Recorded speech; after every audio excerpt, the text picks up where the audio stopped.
Hi, dear students. Welcome to our channel Math and Science classes. Today we are going to discuss the NCERT line by line complete inorganic chemistry. We will discuss the NCERT line by line theory plus in text questions plus exercise questions plus PYQ questions. तो इस video को आपको आखिर तक देखना है कि इसमें आपको सारा मटेरियल मिलेगा।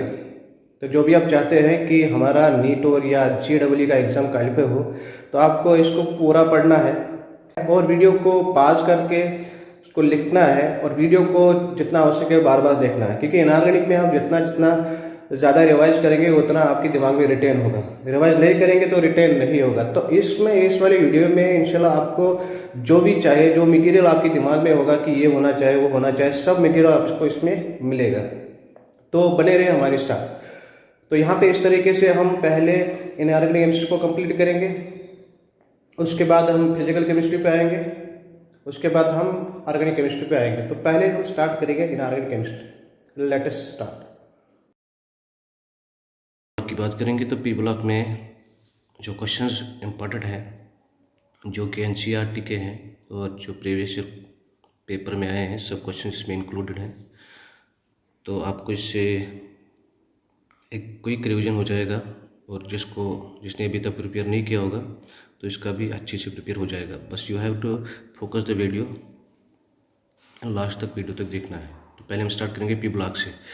पी ब्लॉक में पहला क्वेश्चन है प्योर नाइट्रोजन को हम कैसे बनाएंगे। तो प्योर नाइट्रोजन को बनाने के लिए आपको थर्मल डिकम्पोजिशन करना पड़ेगा। सोडियम एजाइड और बेरियम एजाइड में जब थर्मल डिकम्पोजिशन कराएंगे तो आपको प्योर नाइट्रोजन मिलेगा। उसके बाद यहाँ पे दूसरा है कि NH3 को हम कैसे बनाते हैं। एक प्रोसेस से हम बनाते हैं, उसको कहते हैं हाइब्रिड प्रोसेस। और सल्फ्यूरिक एसिड को हम कॉन्टैक्ट प्रोसेस से बनाते हैं और Cl2 गैस को हम डाइकोनस प्रोसेस से बनाते हैं। और उसके बाद करेक्ट एसिडिक स्ट्रेंथ ऑर्डर, इसमें पहले आएगा HClO4, फिर HClO3, फिर HClO2, फिर HClO, क्योंकि आपको देखना है अगर चार्ज देखेंगे HClO4 का इसका +7 आएगा, तो HClO3 का +5 आएगा, इसका +2 आएगा और उसका +1 आएगा। उसके बाद अगर देखेंगे हैलोजन जो है उनका स्मॉलेस्ट एटॉमिक रेडियाई होता है, क्योंकि उनमें मैक्सिमम इफेक्टिव न्यूक्लियर चार्ज होता है। उसके बाद H2SO8 बहुत इंपॉर्टेंट है, बहुत बार आया है एग्जाम में। तो इसको मार्शल एसिड भी कहा जाता है या पेरोक्सो डाइसल्फ्यूरिक एसिड। तो ये बहुत स्ट्रॉन्ग ऑक्सीडाइजिंग एजेंट माना जाता है और ये नेचर में एक्सप्लोजिव होता है, एक्सप्लोजिव इसका नेचर होता है। उसके बाद ओजोन को अगर प्रिपेयर करेंगे तो हम ऑक्सीजन से भी प्रिपेयर करते हैं, लेकिन उसके लिए आपको एक इम्पॉर्टेंट प्रोसेस याद रखना है। तो ऑक्सीजन में आपको silent electric discharge pass on करना है, उसके बाद ओजोन की फॉर्मेशन होगी और ये एंडोथर्मिक प्रोसेस होते हैं। और आपको बॉन्ड एनर्जी का देखे होगा वहाँ पे, तो बॉन्ड एनर्जी का देखेंगे CCl पहले आएगा, फिर CBr आएगा, फिर Ci आएगा, क्योंकि ये डिपेंड करता है इलेक्ट्रोनेगेटिविटी डिफरेंस पे। तो इलेक्ट्रोनेगेटिविटी डिफरेंस CCl में ज़्यादा है, इसलिए बॉन्ड एनर्जी इसमें ज़्यादा होगी। उसके बाद इंटर हैलोजन कंपाउंड्स के बारे में आपने सुना होगा, XX-, XX-3, XX-5, XX-7। तो सबका आपको शेप याद रखना है, linear, T shaped, square, pyramidal, pentagon, bipyramidal. उसके बाद जो इंटर हैलोजनस कंपाउंड्स होते हैं वो ज़्यादा रिएक्टिव होते हैं हैलोजनस से, लेकिन एक्सेप्ट फ्लोरीन। मतलब फ्लोरीन पहले टॉप करेगा, उसके बाद इंटर हैलोजन कंपाउंड्स आएंगे, उसके बाद हैलोजन आएंगे। फॉस्फिन की बात करेंगे एक और क्वेश्चन। बाद अगर फॉस्फिन जो होता है ये कलरलेस गैस होता है और इसमें क्या होता है, रॉटन फिश स्मेल, और ये हाईली पॉइजनस होता है। वाइट फास्फोरस की बात करेंगे। वाइट फास्फोरस जो होता है ये बहुत रिएक्टिव होता है and it readily catches fire in air. तो अगर हम इसको एक्सपोज करेंगे तो एयर, तो ये क्या बनाता है, P4O10, ठीक है। वाइट फ्यूमोसा P4O10 वहाँ पे बनते हैं। अगर हम सल्फर डाइऑक्साइड को पास ऑन करेंगे वाटर में तो वहाँ पे कौन सा सोल्यूशन बनेगा, तो वहाँ पे सल्फरस एसिड बनेगा। तो जो ही आप सल्फर डाइऑक्साइड को वाटर में आप पास ऑन करेंगे तो वहाँ पे सल्फरस एसिड यानी कि H2SO3 बनेगा। अब यहाँ पे अगर अमोनियम क्रोमेट, डाइक्रोमेट को हीट करेंगे, डिकम्पोज करेंगे, बहुत बार रिएक्शन आए हैं, तो इसमें आपको N2H2Cr2O3 याद रखना है। और दूसरा रिएक्शन है जो H3PO3 है, हाइपोफॉस्फोरस एसिड। अगर इसको KOH के साथ मिक्स करेंगे तो क्या बनेगा, K2HPO3 + 2H2O। इसको बार बार देखना है वीडियो को, तो ये दिमाग में रहेगा। और NF3 की अगर बात करेंगे, ये हाईली स्टेबल होता है, ठीक है, और इसमें कोई भी हाइड्रोलिसिस नहीं होता है। NF3 को ध्यान में रखना है। और H4P2O6 की अगर बात करेंगे, इसमें PP लिंकेज पाया जाता है, तो आप इसको स्ट्रक्चर बना के देख सकते हैं। और दूसरा है N2O जो है, इसको नाइट्रस ऑक्साइड या लाफिंग गैस भी कहा जाता है और ये यूज़ होता है एज एनेस्थेटिक। उसके बाद PCl3 का अगर हाइड्रोलिसिस कराएंगे तो वहाँ पे आपको POCl3 प्लस HCl मिलेगा। अगर POCl3 का हाइड्रोलिसिस कराएंगे तो वहाँ पे आपको H3PO4 और HCl मिलेगा। अगर N2 मॉलिक्यूल की बात करेंगे, इसके पास हाई डिसोसिएशन एनर्जी होता है अबाउट 946 kg/mol, इसलिए ये इनएक्टिव होता है क्योंकि इसके पास हाई डिसोसिएशन एनर्जी होता है। ये क्वेश्चन बार बार आया। उसके बाद PH3 जो है, PH3 को हम बहुत सारे फास्फोरिक एसिड से हासिल कर सकते हैं, लेकिन अगर आपके पास मेटाफॉस्फोरिक एसिड होगा तो उससे आप PH3 को ऑब्टेन नहीं कर सकते हैं। और हमारे पास जो लिथियम नाइट्रेट होता है और हैवी मेटल्स के नाइट्रेट्स, अगर उनको हम डिकम्पोज करेंगे तो वहाँ पे आपको NO2 मिलेगा। उसके बाद अगर हम NaOH को Cl2 के साथ रिएक्शन कराएंगे तो वहाँ पे क्या मिलता है, NaCl plus NaClO plus H2O। इसको ध्यान में रखना है। NaClO जो है ये सोडियम हाइपोक्लोराइड इसको कहते हैं। और HNO3 और CSO4 जो है ये ड्राइंग एजेंट्स नहीं माने जाते हैं, बल्कि जो ड्राइंग एजेंट माना जाता है वो P2O5 है। उसके बाद अगर आप NO को N2O4 के साथ मिक्स करेंगे एट टेम्परेचर 245 केल्विन पे तो वहाँ पे आपको N2O3 बनता है। इसको ध्यान में रखना है, ये भी क्वेश्चन एग्जाम में आया है। बहुत सारे इंपॉर्टेंट क्वेश्चन सबके सब है, NCERT line by line question है।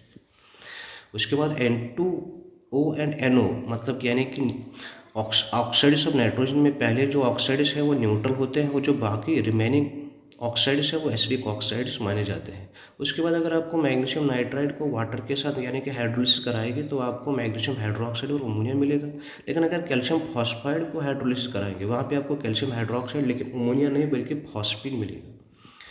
उसके बाद अगर देखेंगे कि सबसे रिएक्टिव फास्फोरस जो होता है वो वाइट होता है, ठीक है, और जो सबसे लीस्ट रिएक्टिव फास्फोरस होता है वो ब्लैक होता है,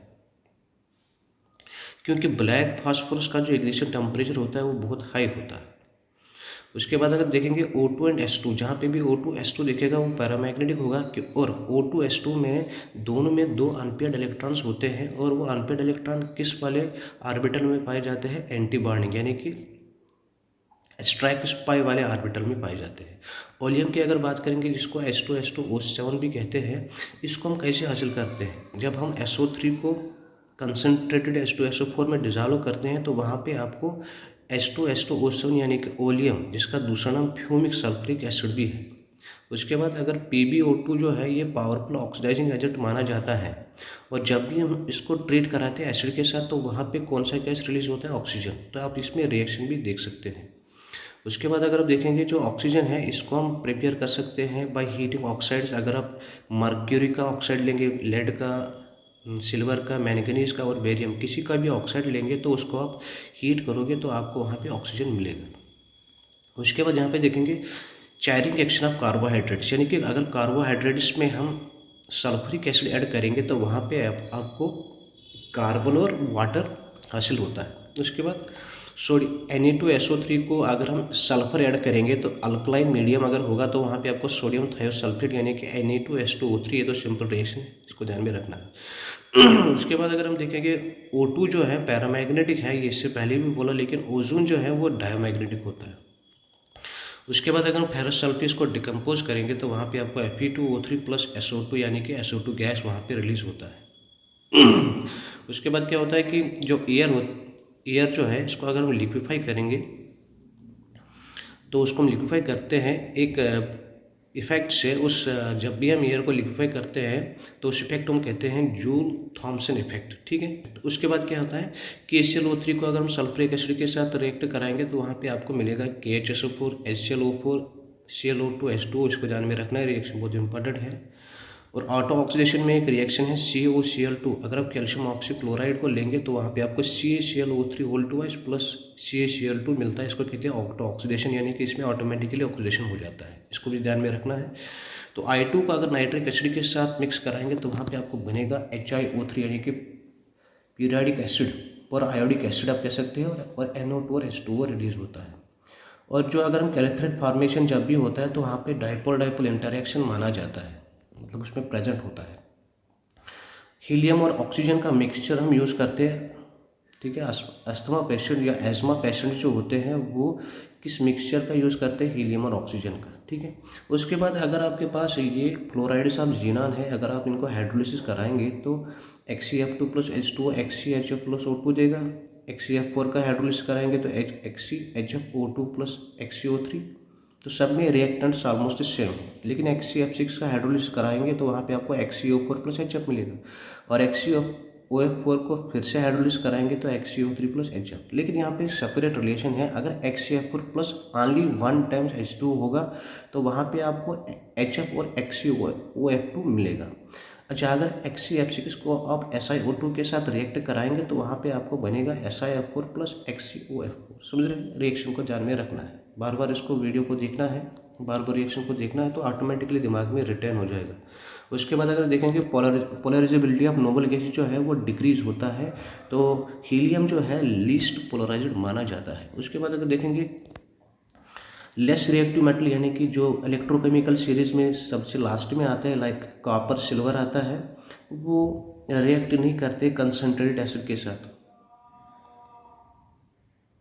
अब अगर करेंगे तो कंसंट्रेटेड एसिड के साथ यूजुअली नहीं करते हैं, तो मतलब क्रिटिकल कंडीशंस में जब जो लीस्ट रिएक्टिव मेटल्स हैं वो कंसंट्रेटेड एसिड के साथ रिएक्ट करके नाइट्रेट और NO2 बनाते हैं। यूजुअली ये डिसॉल्व होते हैं एक्वा रीजन में। बॉन्ड डिस्ट्रीब्यूशन एनर्जी की अगर बात करेंगे, ग्रुप 17 में बात कर रहा हूँ, तो पहले फ्लोरीन के बदले क्या आएगा, पहले क्लोरीन आएगा, फिर ब्रोमीन आएगा, फिर फ्लोरीन आएगा, फिर आयोडीन आएगा। फ्लोरीन तीसरे नंबर पे क्यों आता है, क्योंकि यहाँ पे लोन पेयर रिपल्शन होता है। तो फास्फोनिक एसिड जो है यानी कि H3PO2, इसको ध्यान में रखना है। हाइपोफास्फोरस एसिड ये मोनोबेसिक होता है, यानी कि इसमें OH ग्रुप पाया जाएगा और मोनोप्रोटिक होता है, अब इसको ऐसे कह सकते हैं। और फास्फोनिक एसिड जो है वो पहले था फास्फेनिक एसिड, दूसरा है फास्फोनिक एसिड, जिसको कहते हैं फास्फोरस एसिड भी। ये डाइबेसिक यानी कि OH, इसमें 2 OH ग्रुप पाए जाते हैं। और फिर यहाँ पे XeF4, ये तो आपको पता ही होगा कि इसमें स्क्वायर प्लेनर, और XeO4 में टेट्राहेड्रल, ठीक है, शेप होता है, इसको ध्यान में रखना है। ये आप इसको निकाल सकते हैं, इसको केमिकल बॉन्डिंग में भी हम डिस्कस करेंगे। और PCl5 जो है ये रिएक्टिव मॉलिक्यूल माना जाता है, और इसमें जो एक्सियल बॉन्ड्स होते हैं वो इक्वेटोरियल बॉन्ड्स से ज़्यादा लंबे होते हैं, ठीक है, लार्जर कह सकते हैं। अच्छा, वो एसिड जिसमें pH बॉन्ड प्रेजेंट होगा वो माना जाता है रिड्यूसिंग प्रॉपर्टी, उस एसिड की रिड्यूसिंग प्रॉपर्टी को डिस्क्राइब करता है। लाइक H3PO2 का अगर स्ट्रक्चर बनाएंगे तो उसमें 2 pH बॉन्ड्स पाए जाते हैं, इसका मतलब है ये रिड्यूसिंग एजेंट है।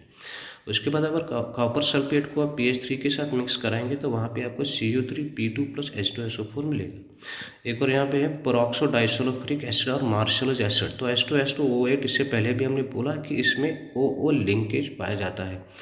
XeOF4 दिखेगा तो स्क्वायर पैरामिडल शेप, XeF4 दिखेगा तो स्क्वायर प्लेनर शेप। और आपने पहले इससे पहले देखा इंटर हैलोजन कंपाउंड्स में जो XX डैश होता है, और ये ज़्यादा रिएक्ट होते हैं हैलोजन से, लेकिन लेस रिएक्ट होते हैं फ्लोरीन से। और जो X इसमें क्या रिप्रेजेंट करता है, X का मतलब हम याद में रखना है कि X हो गया लार्ज साइज और X डैश हो गया स्मॉल साइज। और जिसका साइज लार्ज होगा वो इलेक्ट्रोपॉजिटिव होगा, जिसका साइज स्मॉल होगा वो इलेक्ट्रोनेगेटिव होगा। उसके बाद अगर आप बात करेंगे BCl3 में जो बॉन्ड एंगल होता है वो 120 डिग्री होता है, PH3 में 93.5 डिग्री होता है, ClF3 में 90 होता है, NCl3 में 107.8 डिग्री होता है, BCl3 में 120 होता है। इसको ज़रा ध्यान में रखना है, बॉन्ड एंगल को ध्यान में रखना है। तो उसके बाद अगर देखेंगे कार्बन जब वाटर के साथ यानी कि स्टीम के साथ रिएक्ट होता है तो वहाँ पे कार्बन मोनोऑक्साइड और H2 गैस जो है बनते हैं, जिसको हम वाटर गैस भी कहा जाता है। उसके बाद कोल गैस का अगर देखेंगे तो ये कोल गैस मिक्सचर होता है हाइड्रोजन का, मीथेन का और कार्बन मोनोऑक्साइड का। उसके बाद यहाँ पे देखेंगे Pb3O4 जो होता है, अगर इसको आप हीट करोगे, डिकम्पोज करोगे तो वहाँ पर आपको PbO प्लस O2 मिलेगा। उसके बाद अगर आप P4 मॉलिक्यूल की बात करेंगे तो P4 मॉलिक्यूल में 6 PP बॉन्ड्स होते हैं, और P4 मॉलिक्यूल जो है इसमें डिस्प्रपोर्शनेशन रिएक्शन होता है जब इसको हम मिक्स कराते हैं अल्कलीज के साथ यानी कि NaOH के साथ। उसके बाद अमोनियम क्रोमेट जो अमोनियम डाइक्रोमेट जो है इसको डिकम्पोज करके क्या मिलेगा, पोटेशियम नाइट्रेट को डिकम्पोज करके क्या मिलेगा, इसको ध्यान में रखना है। लेड नाइट्रेट को डिकम्पोज करके, ये एग्जाम्पल में आया था, तो ये एग्जाम में आया था PbO plus NO2 plus O2। Copper nitrate को डिकम्पोज करेंगे तो क्या मिलेगा, इसको ध्यान में रखना है। सिल्वर नाइट्रेट को डिकम्पोज करेंगे तो कौन सा प्रोडक्ट यहाँ पे हासिल होता है। उसके बाद अगर आप नाइट्रस ऑक्साइड, जिसको हम ने कहा, इसको लाफिंग गैस भी कहा जाता है, ये एनेस्थेटिक यूज़ होता है और ये एक की इंग्रेडिएंट माना जाता है कि इसमें व्हिप्ड क्रीम में इसका यूज़ होता है। और इसको हम रॉकेट फ्यूल में भी यूज़ कर सकते हैं in order to replace the hydrogen. और ये लीस्ट रिएक्टिव ऑक्साइड माना जाता है और उसका जो शेप होता है जिसको हम ज्योमेट्री भी कह सकते हैं, इसका लीनियर मॉलिक्यूल होता है और ये लीस्ट रिएक्टिव ऑक्साइड होता है as compare to other oxides of nitrogen. तो नाइट्रस ऑक्साइड को ज़रा ध्यान में रखिएगा, बहुत इंपॉर्टेंट है। तो उसके बाद अगर हम देखेंगे कंसनट्रेटेड HCl और HNO3, इसको हम एक्वा रिचा कहते हैं, लेकिन HCl और HNO3 का जो रेशियो होता है वो 3:1 होता है। उसके बाद अगर हम देखेंगे HCl को HNO3 के साथ रिएक्ट करके क्या यहाँ पे मिलेगा NaCl plus H2O plus Cl। अगर पूरा रिएक्शन को बैलेंस करेंगे तो NaCl plus H2O plus Cl2 मिलेगा। उसके बाद जब भी आप सल्फर डाइऑक्साइड को क्लोरीन के साथ रिएक्ट करते हैं जब सनलाइट, तो वहाँ पे आपको सल्फर क्लोराइड यानी कि SO2Cl2 मिलता है, ठीक है। उसके बाद N2O5 जो है ये सबसे मोस्ट एसिडिक ऑक्साइड माना जाता है और जो लीस्ट रिएक्टिव था वो आपने देखा N2O यानी कि नाइट्रस ऑक्साइड। ClO2 जो है ये किसका एनहाइड्राइड है, तो ClO2 एनहाइड्राइड है HClO2 का एंड HClO3 का, ज़रा ध्यान रखिएगा इसका। और फ्लोरीन का अगर हाइड्रोलिसिस कराएंगे तो वहाँ पे आपको FO2O3 इसका ध्यान में रखना। आयोडीन को अगर हम नाइट्रिक एसिड के साथ मिलाएंगे तो हाइड्रोजन पर आयोडिक एसिड, ये इससे पहले भी हमने बात की। और जो नोबल गैसेस होते हैं ये वाला क्वेश्चन भी आया है, ये कलरलेस होता है, ऑर्डरलेस होता है, नॉन फ्लेमेबल होता है और इसके पास लो रिएक्टिविटी होती है क्योंकि नोबल गैसेस का ऑक्टेट कंप्लीट है। हीलियम जो है इसको हम यूज़ करते हैं बैलून्स में इंस्टेड ऑफ हाइड्रोजन, क्योंकि जो हीलियम है एक तो ये लाइटर होता है और ये नॉन इनफ्लेमेबल होता है, इसलिए हम हीलियम को गैस बैलून्स में यूज़ करते हैं। जो लिक्विड हीलियम है उसका बॉइलिंग पॉइंट कम है और ये माना जाता है क्रियोजेनिक एजेंट फॉर कैरिंग। इससे हम बहुत सारे एक्सपेरिमेंट्स कैरी आउट करते हैं क्योंकि इसका बॉइलिंग पॉइंट होता है लो, ठीक है। कैलेथ्रेट्स की अगर बात करेंगे, ये वो कंपाउंड्स हैं जो नोबल गैसेस बनाते हैं, लेकिन इसमें हीलियम और नियान कोई भी कैलेथ्रेट कंपाउंड नहीं बनाता है। कैलेथ्रेट में क्या होता है, जितने भी नोबल गैसेस हैं एक्सेप्ट हीलियम एंड नियान, वो ट्रैप हो जाते हैं किसमें, क्रिस्टल लैटिस में, जिसको बोलते हैं होस्ट गेस्ट मॉलिक्यूल्स भी। तो अगर देखेंगे नोबल गैसेस में जो फोर्स प्रेजेंट होता है इसको बोलते हैं वीक वंडरवल फोर्सेस, या पूरा याद रखेंगे तो वो कौन सा है, वीक लंडन फोर्सेस जो है तो वो पाए जाते हैं नोबल गैसेस में। अगर हम देखेंगे नोबल गैसेस का मेल्टिंग पॉइंट या boiling point down the group increase होता है क्योंकि जितना मास बढ़ेगा, मॉलिक्यूलर मास बढ़ेगा, उतना बॉइलिंग पॉइंट मेल्टिंग पॉइंट बढ़ेगा। अगर फ्लोरीन, इनका कलर ध्यान में रखना है, फ्लोरीन का येलो कलर होता है, क्लोरीन का ग्रीनिश येलो, ब्रोमीन का रेडिश ब्राउन और आयोडीन का वायलेट ब्लैक, या कहीं पे आप पर्पल ब्लैक भी देखेंगे तो वो भी ठीक ही है। तो ऑक्सीडाइजिंग पावर की अगर बात करेंगे, ये वाला क्वेश्चन भी आया है, तो इसमें सबसे ज़्यादा जो ऑक्सीडाइजिंग एजेंट माना जाता है वो फ्लोरीन है, then chlorine, then bromine, then iodine. तो हाइड्राइड्स ऑफ ग्रुप 17 में अगर बॉइलिंग पॉइंट की बात करेंगे, देखो एचएफ जो है लास्ट में आता है क्योंकि यहाँ पे क्या होता है, यहाँ पे होता है हाइड्रोजन बॉन्ड, यहाँ पे हाइड्रोजन बॉन्ड होता है, ठीक है। Inter molecular hydrogen bond HF में पाया जाता है। तो मेल्टिंग पॉइंट जो है ये डिपेंड करता है पैकिंग। तो पैकिंग बढ़िया किस में होती है, तो अगर देखेंगे पैकिंग बढ़िया जो होती है वो सबसे HI में होती है। तो HF इसको इस तरीके से ध्यान में रखना है। तो सॉल्युबिलिटी ऑफ सिल्वर हैलाइड जो है, अगर उनकी सॉल्युबिलिटी की बात करेंगे तो AgF ज़्यादा सॉल्युबल होता है और AgI कम। और इसमें कभी कभार क्या आता है, जो AgF है वो सॉल्युबल होता है, AgCl जो है ये होता ही नहीं, ये वाइट प्रेसिपिटेट बनाता है, AgBr पेल येलो प्रेसिपिटेट बनाता है और AgI येलो प्रेसिपिटेट होता है, यानी कि AgF खाली सॉल्युबल होता है। तो फ्लोरोस्पार में अगर केमिकल कंपोजिशन देखेंगे तो CaF2 है, क्रायोलाइट में क्या है Na3AlF6, फ्लोर एप्टाइट में क्या आएगा, कैल्शियम फॉस्फेट थ्राइस और कैल्शियम क्लोराइड, ठीक है। मतलब फ्लोरोस्पार को थोड़ा एडिशन करना है। तो क्लोरीन में अगर NaOH के साथ रिएक्शन कराएंगे तो वहाँ पे आपको NaCl NaOCl H2O मिलेगा। अगर Cl2 को NaOH के साथ, पहले कोल्ड था फिर हॉट है, तो इसमें थोड़ा डिफरेंस देखिए, वहाँ पे एक प्रोडक्ट बाई प्रोडक्ट जो है वो चेंज हो जाता है। ClF5 एंड BrF5, ये वाला क्वेश्चन भी बहुत बार आया है। तो ये कलरलेस गैसेस होते हैं। IF3 जो है, ICl3, इनका अपना कलर होता है और जो बाकी हैं वो लिक्विड्स होते हैं, ठीक है, वो लिक्विड्स होते हैं। उसके बाद अगर HClO होगा, इसका हाइपोक्लोरस एसिड नाम है, दूसरा हो गया क्लोरोस एसिड, तीसरा हो गया क्लोरिक एसिड, चौथा हो गया परक्लोरिक एसिड, ये हो गया ऑक्सो एसिड सब क्लोरीन। तो ग्रुप 16 का अगर बॉइलिंग पॉइंट मेल्टिंग पॉइंट देखेंगे तो दोनों का सेम है, लेकिन जो पहला वाला H2O है वो टॉप करता है क्योंकि H2O में हाइड्रोजन बॉन्डिंग होती है, ऑक्सीजन पैरा होता है, ओजोन डाया होता है, H2 पैरा होता है, बाकी जितने भी आएंगे वो डाया होगा, यानी कि H4 H6 एसिड। उसके बाद अगर देखेंगे KCl O3 को डिकम्पोज करेंगे तो क्या बनेगा, KMnO4 को डिकम्पोज करेंगे तो क्या बनेगा, K2Cr2O7 को डिकम्पोज करेंगे तो कौन से बाई प्रोडक्ट हासिल होते हैं, सब आपको ध्यान में रखना है। कंटिन्यूसली वीडियो को बार बार देखना है, तभी दिमाग में रिटेन होगा। उसके बाद जो है ऑक्सीजन जो है, ओजोन अगर प्योर फॉर्म की बात करेंगे तो ये गैस में इसका पेल ब्लू कलर होता है, लिक्विड में इसका डार्क ब्लू कलर होता है, और जब सॉलिड फॉर्म में ओजोन पाया जाता है प्योर ओजोन तो उसका वायलेट ब्लैक कलर होता है। अल्फा सल्फर यानी कि एलोट्रॉप्स ऑफ सल्फर की अगर बात करेंगे, अल्फा सल्फर जिसको हम रोहम्बिक सल्फर भी कहते हैं, दूसरा बीटा सल्फर जिसको हम मोनोक्लिनिक सल्फर भी कहते हैं। तो अल्फा सल्फर का कंपोजिशन एसिड है, बीटा सल्फर का एसिड्स है। तो अगर अल्फा सल्फर की बात करेंगे, इसमें जो स्ट्रक्चर होता है क्राउन फॉर्म होता है, इसका स्ट्रक्चर चेयर फॉर्म होता है। और अल्फा सल्फर उतना सॉल्युबल नहीं होता है कार्बन डाइसल्फाइड में, लेकिन बीटा सल्फर कार्बन डाइसल्फाइड में इजीली डिसॉल्व हो जाता है। अल्फा सल्फर में जो बॉन्ड एंगल होता है 107 होता है, इसका 102.2 होता है। अल्फा सल्फर का येलो कलर होता है, ठीक है।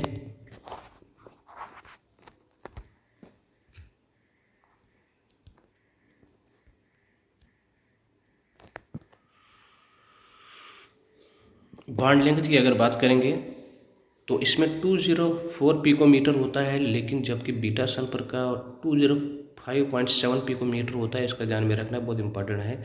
तो कांटेक्ट प्रोसेस से आप क्या बनाते हैं, सल्फ्रिक एसिड, तो उसमें एक कैटलिस्ट का यूज़ होता है, इसको हम कहते हैं वैनेडियम पेंटॉक्साइड। और लेड चैम्बर प्रोसेस से भी आप सल्फ्रिक एसिड को ही बनाते हैं, और उसमें कौन सा कैटलिस्ट होते हैं, उसको बोलते हैं NO, ठीक है, नाइट्रिक ऑक्साइड। उसके बाद न्यूट्रल ऑक्साइड्स में आपको क्या याद रखना है, H2O CO फिर सुन प्रभु, तो ये न्यूट्रल ऑक्साइड्स में है। एसिडिक ऑक्साइड में CO2 SO2 SiO2 GO2, basic oxide में Na2O CaO, एम्फोटेरिक ऑक्साइड में SnO2 Al2O3, ठीक है। और कॉपर को अगर कंसनट्रेट सल्फ्रिक एसिड के साथ रिएक्ट कराएंगे तो कौन सा बाई प्रोडक्ट मिलेगा, ध्यान में रखना है। सल्फर को अगर सल्फ्रिक एसिड के साथ रिएक्ट कराएंगे, कार्बन को सल्फ्रिक एसिड के साथ रिएक्ट कराएंगे तो कौन से प्रोडक्ट्स हासिल होंगे। तो वीडियो को पॉज करके इसको रिटेन करने की कोशिश करो, ठीक है। तो कैरस एसिड जो है H2SO5, इसको कहते हैं दूसरा नाम पेरोक्सो मोनोसल्फ्रिक एसिड भी। और H2H2O7 होगा तो पायरोसल्फ्रिक एसिड या ओलियम भी इसको कहा जाता है। H2H2O6 होगा तो डाइथायोनिक एसिड है। H2H2O5 है तो डाइसल्फ्रोस एसिड है। H2H2O4 है तो डाइथायोनस एसिड है। H2H2O3 है तो थायोसल्फ्रिक एसिड है। याद रखना है कि अगर आपको इनमें चार्ज निकालना होगा, यानी कि ऑक्सीजन स्टेट आपको निकालना होगा, तो आपको ऑक्सो एसिड्स ऑफ सल्फर या ऑक्सो एसिड्स ऑफ फास्फोरस में जो आपको स्ट्रक्चर ड्रा करके आप इसमें निकाल सकते हैं। और देखिए एक और क्वेश्चन, N2 जो है ये गैस फॉर्म में पाया जाता है, जबकि P4 सॉलिड फॉर्म में पाया जाता है।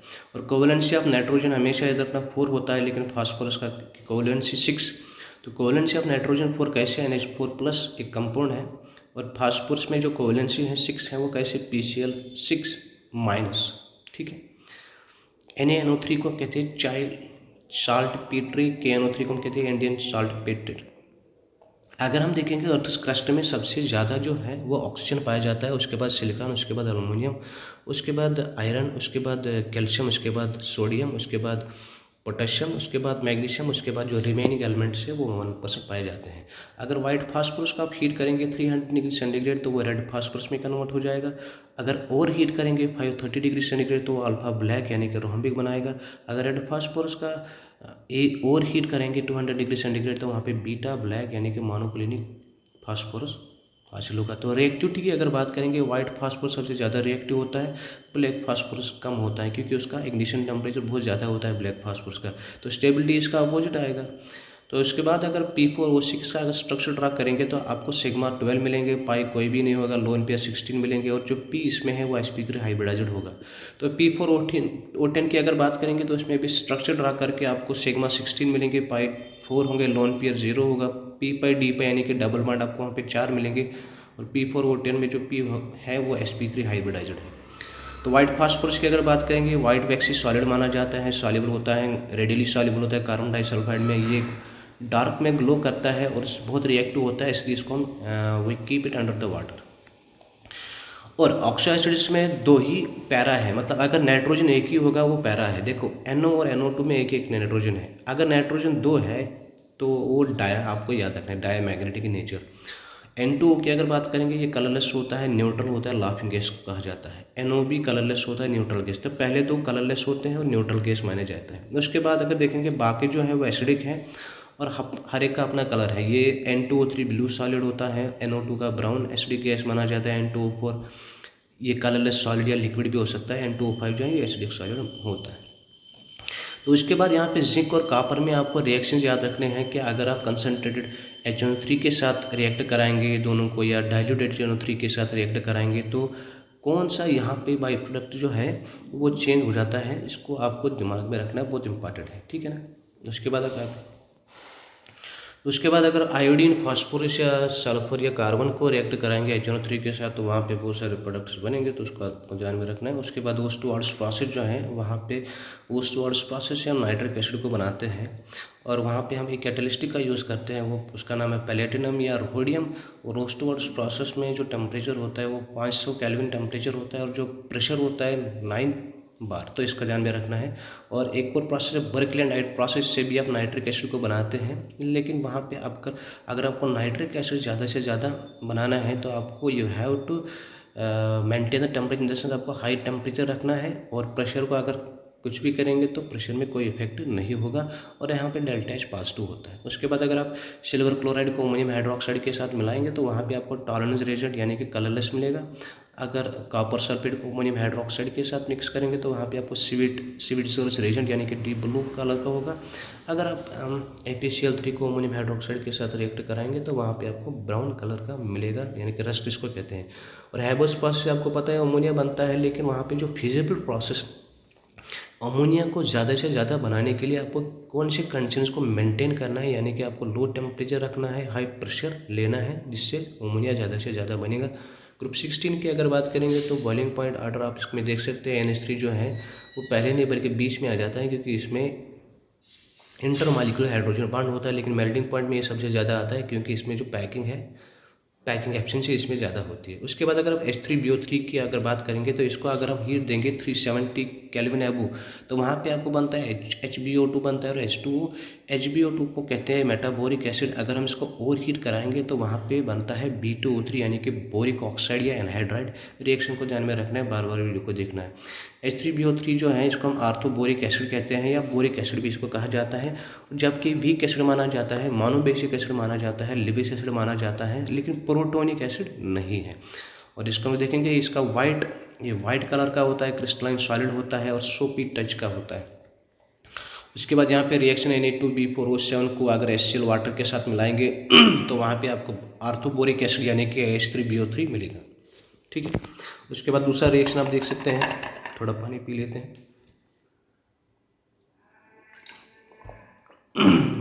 उसके बाद जो है BCl3 को अगर वाटर के साथ मिक्स करेंगे तो क्या बनेगा, वहाँ से भी आर्थोबोरिक एसिड ही बनेगा। अगर B2H6 को वाटर के साथ रिएक्ट कराएंगे तो वहाँ पे भी आपको बोरिक एसिड ही मिलेगा। उसके बाद एक और यहाँ पे कंपाउंड है बोरेक्स या सुहागा या सिंदूर। इसको ये वाइट क्रिस्टलाइन सॉलिड होता है, इसमें जो BOB लिंकेज हैं वो इसमें 5 होते हैं और बोरेक्स, सुहागा या सिंदूर में वाटर क्रिस्टलाइजेशन है वो टोटल 8 होते हैं। इसको आप स्ट्रक्चर बना के देख सकते हैं, तो स्ट्रक्चर भी देखे हैं। उसके बाद कोबाल्ट ऑक्साइड को अगर आप NaBO2 प्लस B2O3 जिसको बोरेक्स बीट कहते हैं, तो वहाँ पे आपको एक कंपाउंड मिलेगा जिसका ब्लू कलर होगा। उसके बाद B2H6 की बात करेंगे, बहुत बार इसमें क्वेश्चंस आए हैं, तो B2H6 की अगर बात करेंगे इसको डाइबोरिन कहा जाता है। ये कलरलेस होता है, हाईली टॉक्सिक होता है and it catches fire on exposure to air, और डेल्टा H यहाँ पे माइनस होता है, ठीक है। और BF3 को अगर हम लिथियम अल्मोनियम हाइड्राइड के साथ रिएक्ट कराएंगे ना तो वहाँ पे आपको B2H6 मिलेगा प्लस LiF प्लस LF3। और B2H6 में 2 बनाना बॉन्ड यानी कि 3 सेंटर 2 इलेक्ट्रॉन बॉन्ड 2 होते हैं और 2 सेंटर 2 इलेक्ट्रॉन बॉन्ड 4 होते हैं। और B2H6 में बोरान sp3 हाइब्रिडाइज्ड होता है, BH3 में sp2, लेकिन B2H6 में बोरान sp3 हाइब्रिडाइज्ड होता है। उसके बाद आगे बढ़ते हैं, B2H6 को अगर आप अमोनिया के साथ रिएक्ट कराएंगे तो इस तरीके से यहाँ पे प्रोडक्ट मिलते हैं। फिर अगर आप B2H6 को और हीट करेंगे तो वहाँ पे आपको B3N3H6 यानी कि बोराजीन, जिसको हम इनऑर्गेनिक बेंजीन भी कहा जाता है, बहुत इंपॉर्टेंट है। तो B2H6 को अगर आप ऑक्सीजन के साथ रिएक्ट कराएंगे तो वहाँ पे आपको मिलेगा B2O3, अगर B2H6 को आप हीट कराएंगे, वाटर के साथ रिएक्ट कराएंगे वाटर के साथ, वहाँ पे आपको H3BO3 plus H2 gas release होगा। इसको भी ध्यान में रखना है, बहुत इंपॉर्टेंट है। उसके बाद जो लेड है, लेड जो है ये कैटेनेशन प्रॉपर्टी को शो नहीं करता है, ठीक है। उसके बाद बॉन्ड एनर्जी की अगर बात करेंगे तो कार्बन में बॉन्ड एनर्जी ज़्यादा होती है एज कम्पेयर टू टिन। तो डायमंड की अगर बात करेंगे, डायमंड क्रिस्टलाइन होता है, 3D sp3 होता है, टेट्राहेड्रल होता है, हार्डेस्ट सब्सटेंस है। इसमें 4 सिग्मा बॉन्ड सारे कार्बन बनाता है। कार्बन बॉन्ड लेंगे जो है 154 पिकोमीटर है, 1.4 एंगस्ट्रॉम।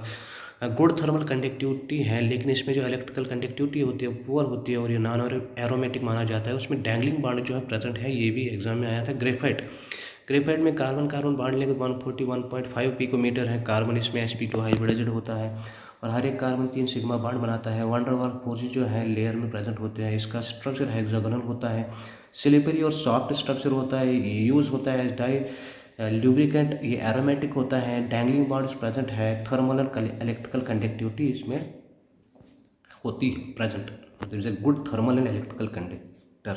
फ्लोरीन की अगर बात करेंगे तो फ्लोरीन में बकमिंस्टर फ्लोरीन की बात करेंगे तो उसमें 26 मेंबर रिंग होता है, 12 5 मेंबर रिंग होता है। कार्बन एटम्स बकमिंस्टर फ्लोरीन में 60 होते हैं और कार्बन sp2 हाइब्रिडाइज्ड होता है। और बकमिंस्टर फ्लोरीन जो है good thermal and electrical conductor है। इसमें डैंगलिंग बॉन्ड्स लेकिन एब्सेंट होते हैं। तो अगर हम फ्लोरीन की बात करेंगे, फ्लोरीन कैसे बनता है, जो ग्रेफाइट है उसको उसमें हम इलेक्ट्रिक आर्क पास कराते हैं in presence of silver and helium. तो वहाँ पे आपको फ्लोरीन मिलता है जिसमें कार्बन 60 से लेकर कार्बन 350 तक एक चेन बनती है। लेकिन फिर देखा गया जिस कंपाउंड में कार्बन 60 होंगे तो उसको एक साइंटिस्ट ने नाम रखा जिसका नाम था बकमिंस्टर। तो उसने कहा जिस चेन में कार्बन 60 होंगे तो उसका हम आज से बोलेंगे नाम कौन सा, बकमिंस्टर फ्लोरीन। तो उसमें ये करेक्टरिस्टिक जो हमने इससे पहले डिस्कस किए वही है फ्लोरीन के। उसके बाद अगर हम बात करेंगे, उसके बाद ये था क्वेश्चन नंबर 113। उसके बाद क्वेश्चन नंबर 114 की बात करेंगे। ग्रुप 13 की अगर बात करेंगे तो आपको इसमें इस तरीके से याद रखना है। तो ये इनका साइज इस तरीके से आपको याद रखना है, ठीक है। तो गैलियम का साइज एल्युमिनियम से ज़्यादा होता है, लेकिन गैलियम में कौन सा एक कंट्रैक्शन पाया जाता है, ठीक है। उसके बाद ट्रांजैक्शन कंट्रैक्शन इसमें पाया जाता है। अगर ग्रुप 13 के आयनियन एनर्जी की बात करेंगे तो इसमें आपको याद रखना है बात गई, ठीक है। इस तरीके से आप याद रख सकते हैं। जो बोरान है ये क्रिस्टलाइन फॉर्म में रिएक्ट नहीं होता है, एमार्फस फॉर्म में ही खाली रिएक्ट होता है। बीएन को हम इनऑर्गेनिक ग्रेफाइट कहते हैं। एल्युमिनियम जो है ये ऑक्सीजन के साथ एक थिन ऑक्साइड लेयर बनाता है और अपने आप को प्रोटेक्ट करता है। पीबी जो है ये भी प्रोटेक्टिव ऑक्साइड बनाता है वाटर के साथ। अगर कार्बन सिलिकॉन जर्मेनियम की बात करेंगे वाटर के साथ रिएक्ट नहीं होता है। SN4 PbF4 जो आयनिक नेचर के होते हैं। PbI4 जो है वो एग्जिस्ट करता ही नहीं क्योंकि उसमें इनर्ट पेयर इफेक्ट लगता है। तो एनामलस प्रॉपर्टी की अगर बात करेंगे, कोई भी सेकंड पीरियड एलिमेंट जो होगा पी ब्लॉक में वो एनामलस प्रॉपर्टी शो क्यों करते हैं, यानी कि boron, carbon, nitrogen, oxygen, fluorine respective periods में ये जो प्रॉपर्टी है डिफरेंट प्रॉपर्टी शो करते हैं as compare to their respective groups, क्योंकि इन सब में स्मॉल साइज होता है, इन सब का के पास हाई एमिशन एनर्जी होती है, इलेक्ट्रोनेगेटिविटी हाई होती है, इन सब में वैकेंटी ऑर्बिटल नहीं होते हैं और ये सब के सब मल्टीपल बॉन्ड्स बनाते हैं जिसको कहते हैं एनामलस पोजीशन। और यहाँ पे इस तरीके से आप देख सकते हैं कि अगर हम Xc+F2 को अगर आपको मिक्स कराना होगा 1 बार प्रेशर 400 डिग्री सेंटीग्रेड टेम्परेचर, इसको कंडीशन को याद रखना था, अभी XcF2 बनेगा। और XcF4 को बनाने के लिए XcF2 लेना है, लेकिन 1:5 रेशियो में टेम्परेचर प्रेशर को ध्यान में रखना है। और XcF6 को लेना है। XcF6 को बनाने के लिए Xc और F को लेना है और टेम्परेचर प्रेशर को याद रखना है। एक और क्वेश्चन यहाँ पे आया जो रेडियम है, जब रेडियम डिके होता है तो वहाँ पे रेडॉन बनता है और हीलियम यानी कि अल्फा पार्टिकल रिलीज होते हैं। उसके बाद क्वेश्चन नंबर 19 में अगर लिक्विफिकेशन ऑर्डर देखेंगे तो लिक्विफिकेशन ऑर्डर जो है वो डिक्रीज होता है with decrease in critical temperature. अगर देखेंगे क्रिटिकल टेम्परेचर हीलियम का सबसे कम होता है तो इसका लिक्विफिकेशन भी कम होगा, सबसे ज़्यादा रेडॉन का होता है तो इसका मतलब इसका लिक्विफिकेशन भी ज़्यादा होगा। एंथैल्पी ऑफ वेपराइजेशन की अगर बात करेंगे वो डिपेंड करता है वंडर वाल फोर्सेस पे या मोलर मास पे। तो जिसका मोलर मास ज़्यादा होगा उसमें वंडर वाल फोर्सेस ज़्यादा होंगे तो उसका एंथैल्पी ऑफ वेपराइजेशन भी ज़्यादा ही होगा। हम ये ग्रुप 18 की बात कर रहे हैं। उसके बाद अगर आर्गन की बात करेंगे तो ये आर्क वेल्डिंग में इसका यूज़ होता है। अगर आप हाइड्रोलिसिस कराएंगे XcF4 का तो वो डिसप्रपोर्शनेशन रिएक्शन है। यहाँ पे XcF4 है तो वहाँ पे वो एक डिसप्रपोर्शनेशन रिएक्शन है। और जो हीलियम है इसको हम यूज़ करते हैं डाइविंग apparatus में यूज़ किया जाता है, क्योंकि जो हीलियम है इसकी सॉल्युबिलिटी कम होती है ब्लड में, ठीक है। टू अवॉइड नार्कोसिस या बैंड, जो कि एक डिजीज़ है, तो जो स्विम डाइवर्स होते हैं वो अपने सिलेंडर में ऑक्सीजन के अलावा हीलियम और नाइट्रोजन फिल करते हैं, ठीक है। और बोरिक स्पीड टेस्ट की अगर बात करेंगे तो वहाँ पे जो एक कंपाउंड बनता है इसको बोलते हैं मेटाबोरेट, ठीक है, CuBO2 होल ट्वाइस, ठीक है। और ये ब्लू कलर का होता है, जिसको कहते हैं क्यूप्रिक मेटाबोरेट भी आप इसको कह सकते हैं। तो आर्थोबोरिक एसिड या बोरिक एसिड की अगर बात करेंगे, वीक मोनो बेसिक एसिड होता है, लिविस एसिड होता है। ये कैसे बनता है? Prepared by acidified aqueous solution of borax. Borax में जब हम एसिडिफिकेशन कराते हैं, यानी कि एसिड ऐड कराते हैं, तो वहाँ पे आपको बोरिक एसिड बनता है। डबल साल्ट की अगर बात करेंगे तो यहाँ पे potassium sulphate, ammonium sulphate, 20 potassium H2। उसके बाद सिलिकॉन जो है ये कॉस्मेटिक सर्जरी में इनका यूज़ होता है। और अगर देखेंगे SN2+ जो है ये रिड्यूसिंग माना जाता है। रिड्यूसिंग एजेंट जो Pb4+ होता है ये ऑक्सीडाइजिंग होता है, क्योंकि किसी वजह से नॉट पेयर इफेक्ट की वजह से। जियोलाइट्स की अगर बात करेंगे बहुत इंपॉर्टेंट है, इनका ओपन स्ट्रक्चर होता है, ठीक है, जिसकी वजह से ये सारे डिफरेंट मॉलिक्यूल्स को टेकअप करते हैं। और जियोलाइट्स में कुछ जो SiO4 यूनिट्स होते हैं उनको रिप्लेस किया जाता है, वो रिप्लेस्ड हुए होते हैं अल्युमिनियम O4 5- से, या कुछ SiO4 4- रिप्लेस्ड होते हैं बाई AlO6 9-N, ठीक है। और जियोलाइट जो है ये कैटायन एक्सचेंजर भी यूज़ होते हैं। SiCl4 की बात करेंगे तो ये हाइड्रोलाइज हो जाता है मॉइस्ट एयर में, और उसकी वजह से वाइट फ्यूम्स बनाता है। और तो इन द सेंस कि SiCl4 जो है ये स्मोक स्क्रीन माना जाता है वारफेयर में, यानी कि SiCl4 को जब हम रिलीज एक्सपोज करेंगे टू द मॉइस्ट एयर, तो ये ऑटोमेटिकली मॉइस्ट एयर के साथ रिएक्ट करके वाइट फ्यूम्स बनाता है, ठीक है। B2H6 की अगर बात करेंगे इलेक्ट्रॉन डेफिसिट माना जाता है, क्योंकि इसमें ऑक्टेट लेस देन 8 इलेक्ट्रॉन है। HF की अगर बात करेंगे इलेक्ट्रॉन रिच हाइड्राइड माना जाता है, क्योंकि इसमें 8 इलेक्ट्रॉन आते हैं लोन पेयर के साथ। लेकिन GH4 की अगर बात करेंगे इलेक्ट्रॉन प्रिसाइज है, इसमें 80 इलेक्ट्रॉन चले, लेकिन लोन पेयर है नहीं। और MgH2 की बात करेंगे तो आयनिक नेचर का होता है। कैल्शियम कार्बाइड को नाइट्रोजन के साथ रिएक्ट कराएंगे तो कैल्शियम साइनाइड प्लस कार्बन बनेगा। और ऑक्सीजन स्टेट जो है फास्फोरस का H4P2O5, इन सब में +3 +4 +5 इसको ध्यान में रखना है। हाईएस्ट डाइपोल मोमेंट की अगर बात करेंगे NH3 का होता है, क्योंकि इसमें it is based on electronegativity, तो N और H में सबसे इलेक्ट्रोनेगेटिविटी डिफरेंस ज़्यादा होगा, तो डाइपोल मोमेंट इसका ज़्यादा आएगा। तो ब्राउन टेस्ट जो है वो हम यूज़ करते हैं for the confirmation of nitrate ion. तो P2O5 की अगर बात करेंगे उसमें क्या होता है, ग्रेटर एफिनिटी होता है फॉर वाटर। और P2O5 जो है ये यूज़ किया जाता है एज ए पावरफुल हाइड्रेटिंग और ड्राइंग एजेंट, ठीक है। उसके बाद P2O5 की अगर बात करेंगे, अगर इसको हीट कराएंगे वाटर के साथ तो ये हमें देता है H3PO4। उसके बाद PCl3 को अगर हम वाटर के साथ रिएक्ट कराएंगे तो H3PO3 + HCl वहाँ पे मिलता है। इसी तरीके से अगर P4I + NaOH को रिएक्ट कराएंगे तो कौन से प्रोडक्ट्स मिलते हैं, NH4 + Cl + NaNO2 को मिक्स करेंगे तो कौन से प्रोडक्ट्स मिलते हैं। तो वहाँ पे आपको एक प्योर नाइट्रोजन मिलता है लेबोरेटरी में, जब आप अमोनियम क्लोराइड को सोडियम नाइट्राइड के साथ रिएक्ट कराते हैं। उसके बाद मैग्नीशियम या मैंगनीज को अगर आप डाइल्यूट HNO3 के साथ रिएक्ट कराएंगे तो क्या बनेगा, तो यानी कि दूसरा एक और है H3PO4 को अगर आप 600 डिग्री सेंटीग्रेड पे टेम्परेचर देंगे तो वहाँ पे मेटाफॉस्फोरिक एसिड बनेगा, इसको भी ध्यान में रखना है। N2O5 को अगर वाटर के साथ रिएक्ट कराएंगे तो वहाँ पे आपको मिलेगा नाइट्रिक एसिड एनहाइड्राइड। उसके बाद अगर देखेंगे S4O6 2- और H2O7 2- में कौन सा बॉन्ड पाया जाता है, सल्फर बॉन्ड पाया जाता है। तो जिंक ClO3 को अगर हम डिकम्पोज करेंगे, तीनों कंपाउंड्स को ध्यान में रखो क्या क्या बनता है। ओजोन जो है ये जल्दी इजीली कंबाइन हो जाता है हाइड्रोजन एटम के साथ, क्योंकि ये पावरफुल ऑक्सीडाइजिंग एजेंट माना जाता है। तो एसिडिक ऑर्डर में कौन सा पहले आएगा, ये सीधी सी बात है, जिसमें क्या होगा, जिसमें चार्ज ज़्यादा होगा और जिसका साइज स्मॉल होगा वो एसिडिक ऑर्डर में पहले आएगा। उसके बाद अगर थायोसल्फेट को आप आयोडीन के साथ मिक्स कराओगे तो वहाँ पे टेट्राथायोनेट यानी कि S4O6 2- मिलेगा। उसके बाद अगर देखेंगे जो सल्फर जो होता है ये क्या बनाता है, पॉली एनायन फॉर्मेशन इसमें होता है, maximum poly anion formation sulphur में होता है। अगर हम कैरस एसिड की बात करेंगे तो इसमें प्रॉक्स लिंकेज पाया जाता है, ठीक है। और उसके बाद जो अल्कलाइन सोल्यूशन ऑफ पायरोगिलाल जो है ये क्या करता है, ये भी इजीली एब्जॉर्ब करता है ऑक्सीजन को। जो हाइपो जो होता है, हाइपो को हम यूज़ करते हैं फोटोग्राफी में, ठीक है, क्योंकि ये रिमूव करता है किसको, अनडिकम्पोज सिल्वर ब्रोमाइड को। ठीक है। बॉन्ड एंगल की अगर बात करेंगे तो ClO2 फिर Cl2 आएगा, फिर ClO2 माइनस जो है, क्योंकि आपको इसमें याद रखना है lone pair inversely proportional to bond angle, ठीक है। तो ऑक्सीडाइजिंग पावर की अगर बात करेंगे तो सबसे ज़्यादा क्लोरीन का होता है, सबसे कम आयोडीन का होता है।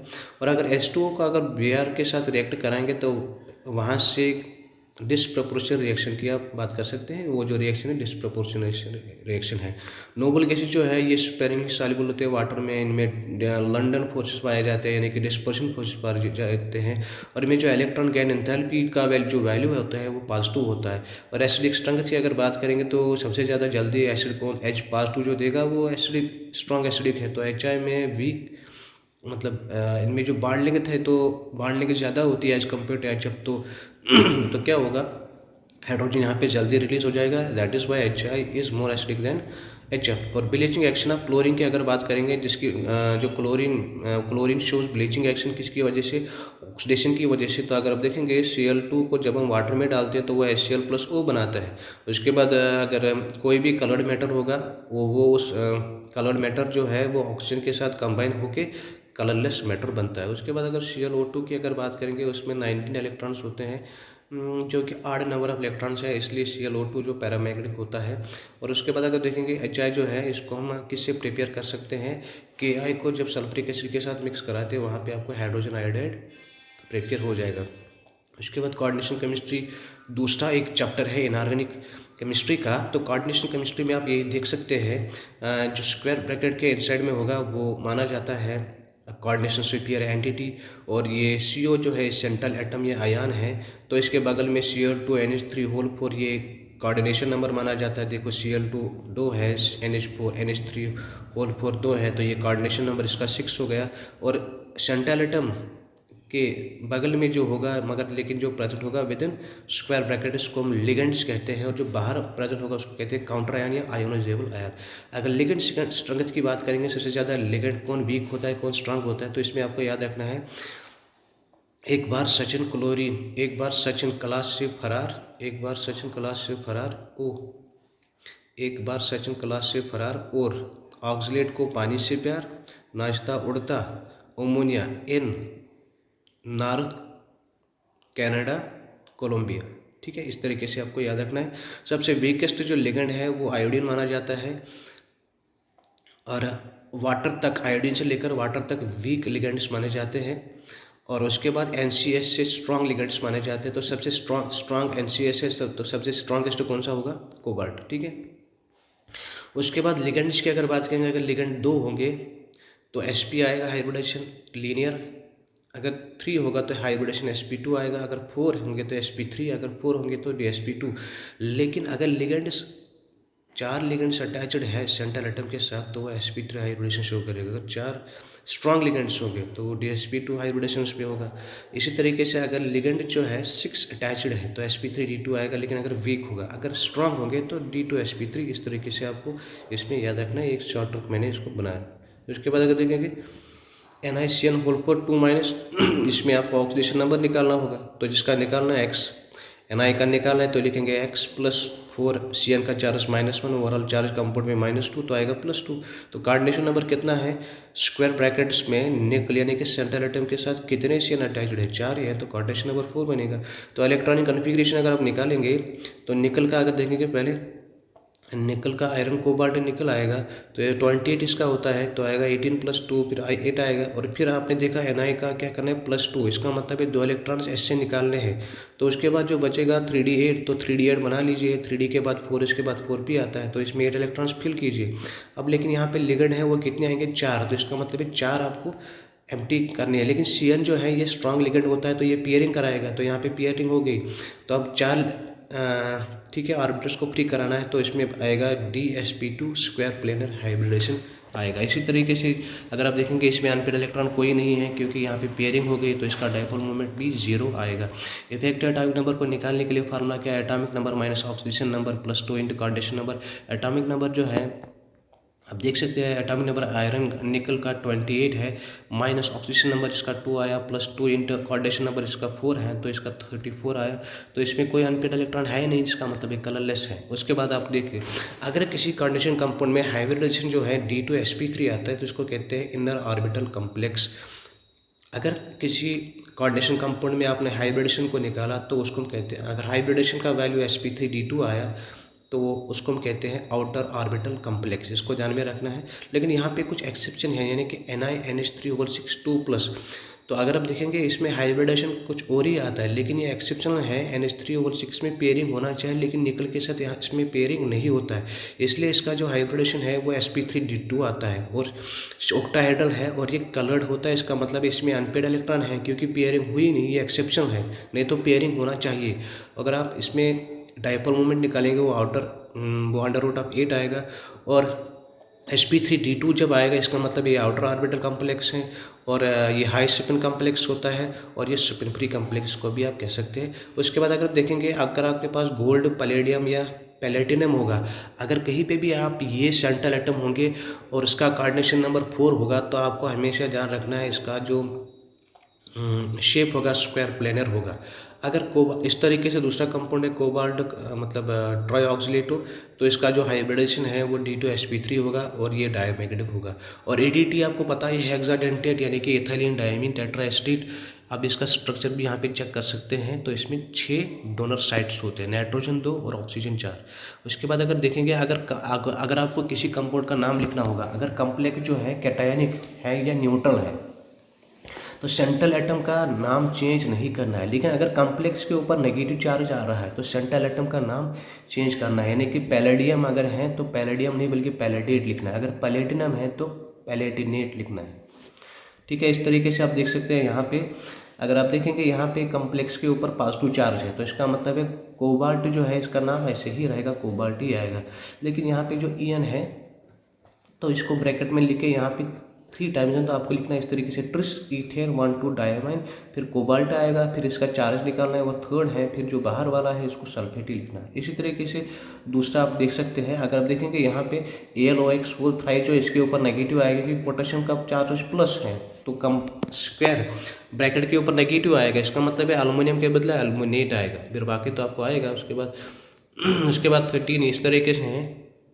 देखो यहाँ पे 2 कोऑर्डिनेशन कंपाउंड, यानी कि 2 कोऑर्डिनेशन एंटिटी है, तो आप इसको कैसे नाम देंगे। देखो यहाँ पे CN जो अमोनिया जो न्यूट्रल होता है, लेकिन CN के ऊपर चार्ज कितना होता है -1, तो इसका मतलब है सिल्वर के ऊपर यहाँ पे भी प्लस आएगा और इस सिल्वर के ऊपर भी कितना आएगा, प्लस आएगा। तो इसको आप इस तरीके से नाम दे सकते हैं।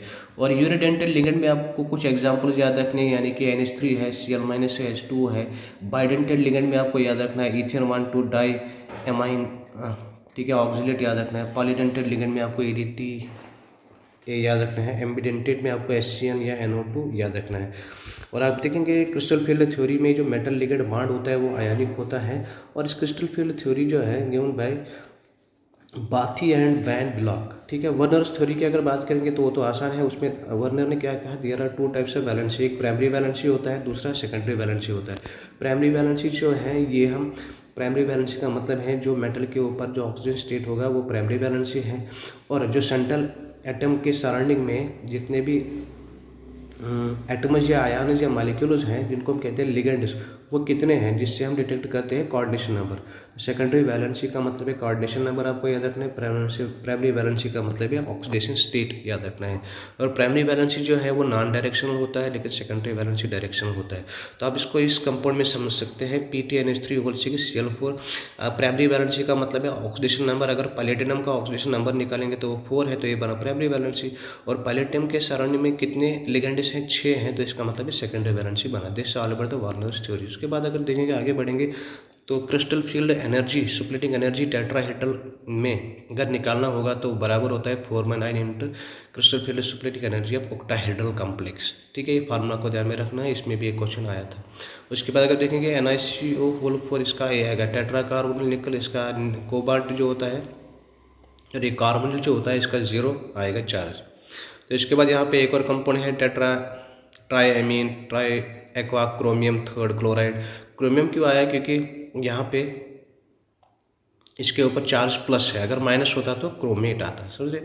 उसके बाद क्वेश्चन नंबर 20 है CrO4 2- या Cr6+ कहीं पे भी दिखेगा तो डायमैग्नेटिक होता है, MnO4 2- Mn6+ पैरामैग्नेटिक होता है, ठीक है। उसके बाद अगर आप मोरस साल्ट की बात करेंगे तो उसका formula FeSO4 ammonium sulphate 16H2। उसके बाद अगर आप देखेंगे MnCnO6 3- ये इनर ऑर्बिटल कम्प्लेक्स होता है, यानी कि इनर ऑर्बिटल कम्प्लेक्स में D2sp3, अगर आउटर ऑर्बिटल कम्प्लेक्स होता तो हम लिखते हैं sp3d2, और ये पैरामैग्नेटिक होता है। ट्राई इथॉक्सी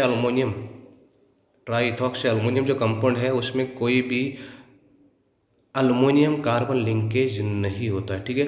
आर्गोनोमेटली कंपाउंड्स वो कंपाउंड्स होते हैं जिनमें एटलीस्ट एक कार्बन मेटल बॉन्ड प्रेजेंट होगा, तो वो कंपाउंड जिनमें at least carbon metal bond present होगा वो आर्गोनोमेटली कंपाउंड्स हैं, यानी कि RMgX में कैल्शियम और मैग्नीशियम है, क्लोरोफिल में कैल्शियम और मैग्नीशियम का बॉन्ड प्रेजेंट होता है। गिग्नार्ड रेजेंट की अगर बात करेंगे ये माना जाता है S बॉन्डेड ऑर्गोनोमेटली कंपाउंड, भी ये एग्जाम में आया है। और उसके बाद अगर देखेंगे एनर्जी एब्जॉर्ब है complete directly proportional to strength of ligand, ठीक है। तो जितना स्ट्रांग लिगेंड होगा वो उतना ज़्यादा एनर्जी को एब्जॉर्ब करेगा, ठीक है। इस तरीके से ये Fe2O6 में आपको इसमें निकालना था NPL electronic Bohr magnet moments का निकाल रहे हैं, तो आपको आसान है इसमें फार्मूला निकालने के लिए √n/n+2 करना है, ठीक है। उसके बाद अगर देखेंगे ये CONH3 होता है, तो ये हमें क्लोराइड आयन का टेस्ट नहीं देता है सिल्वर नाइट्रेट के साथ, क्योंकि इसमें एब्सेंस ऑफ क्लोराइड, बाहर कोई काउंटर आयन है ही नहीं, ठीक है ना।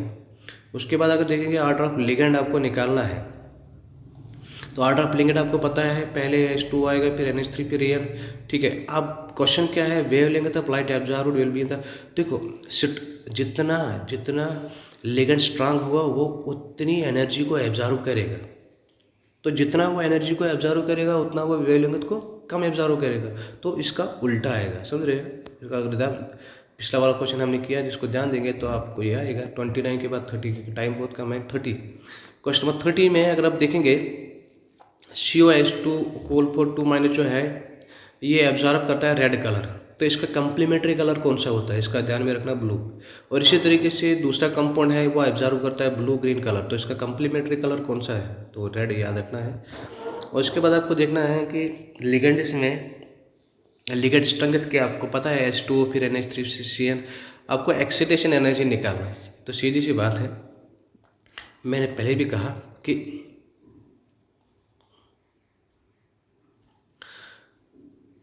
अगर स्ट्रॉन्ग लिगेंड है तो वो एनर्जी को ज़्यादा एब्जॉर्व करता है, यानी कि वेवलेंथ को कम करेगा, ठीक है। इस तरीके से इसका आंसर है।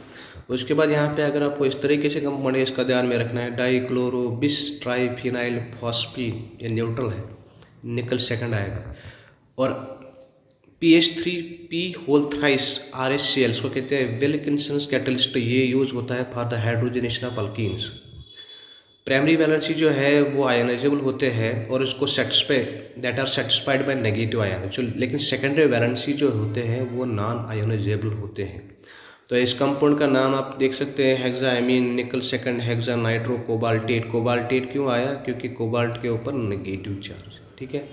और यहाँ पे H2O3 जो है ये मोनोडेंटेड लिगेंड माना जाता है। उसके बाद EDT जो है उसमें वो हेक्साडेंटेड माने जाते हैं, हेक्साडेंटेड लिगेंड माना जाता है। उसमें 4 डोनर ऑक्सीजन एटम्स होते हैं और 2 डोनर नाइट्रोजन एटम्स होते हैं, ठीक है। And for the formation of octahedral complex 1 molecule, अगर ऑक्टाहेड्रल कम्प्लेक्स को बनाना होगा हमें ADTA का एक ही मॉलिक्यूल लेने की ज़रूरत है, ठीक है। उसके बाद यहाँ पे देखिए आप NiCO4, there are bonds involve NiC, तो यहाँ पे NiC यानी कि ऑर्गेनोमेटली बॉन्ड प्रेजेंट हैं। क्लोरोफिल में भी कितने मेटल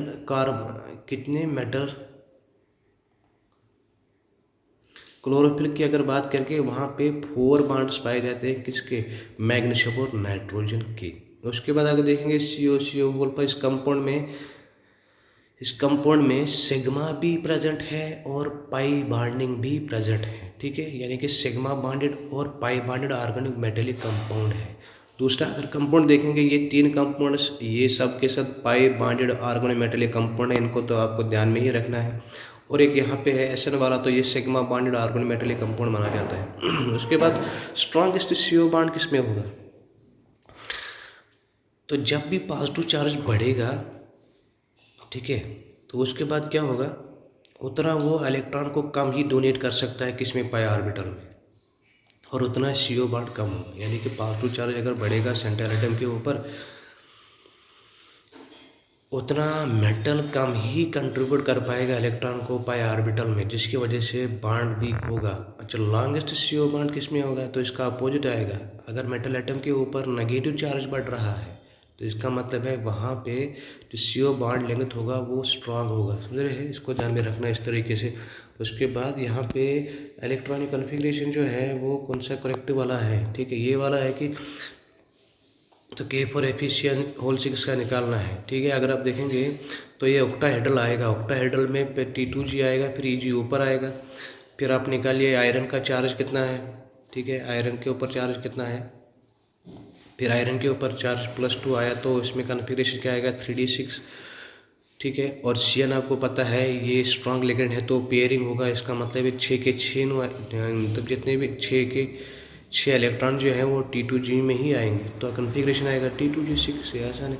सिग्मा बॉन्ड, अब देखिए एक और बात जो है, सिग्मा बॉन्ड ऑर्गेनोमेटेलिक कंपाउंड में आपको कौन कौन सा याद रखना है, Grignard reagent, Gilman's reagent, Frankland reason.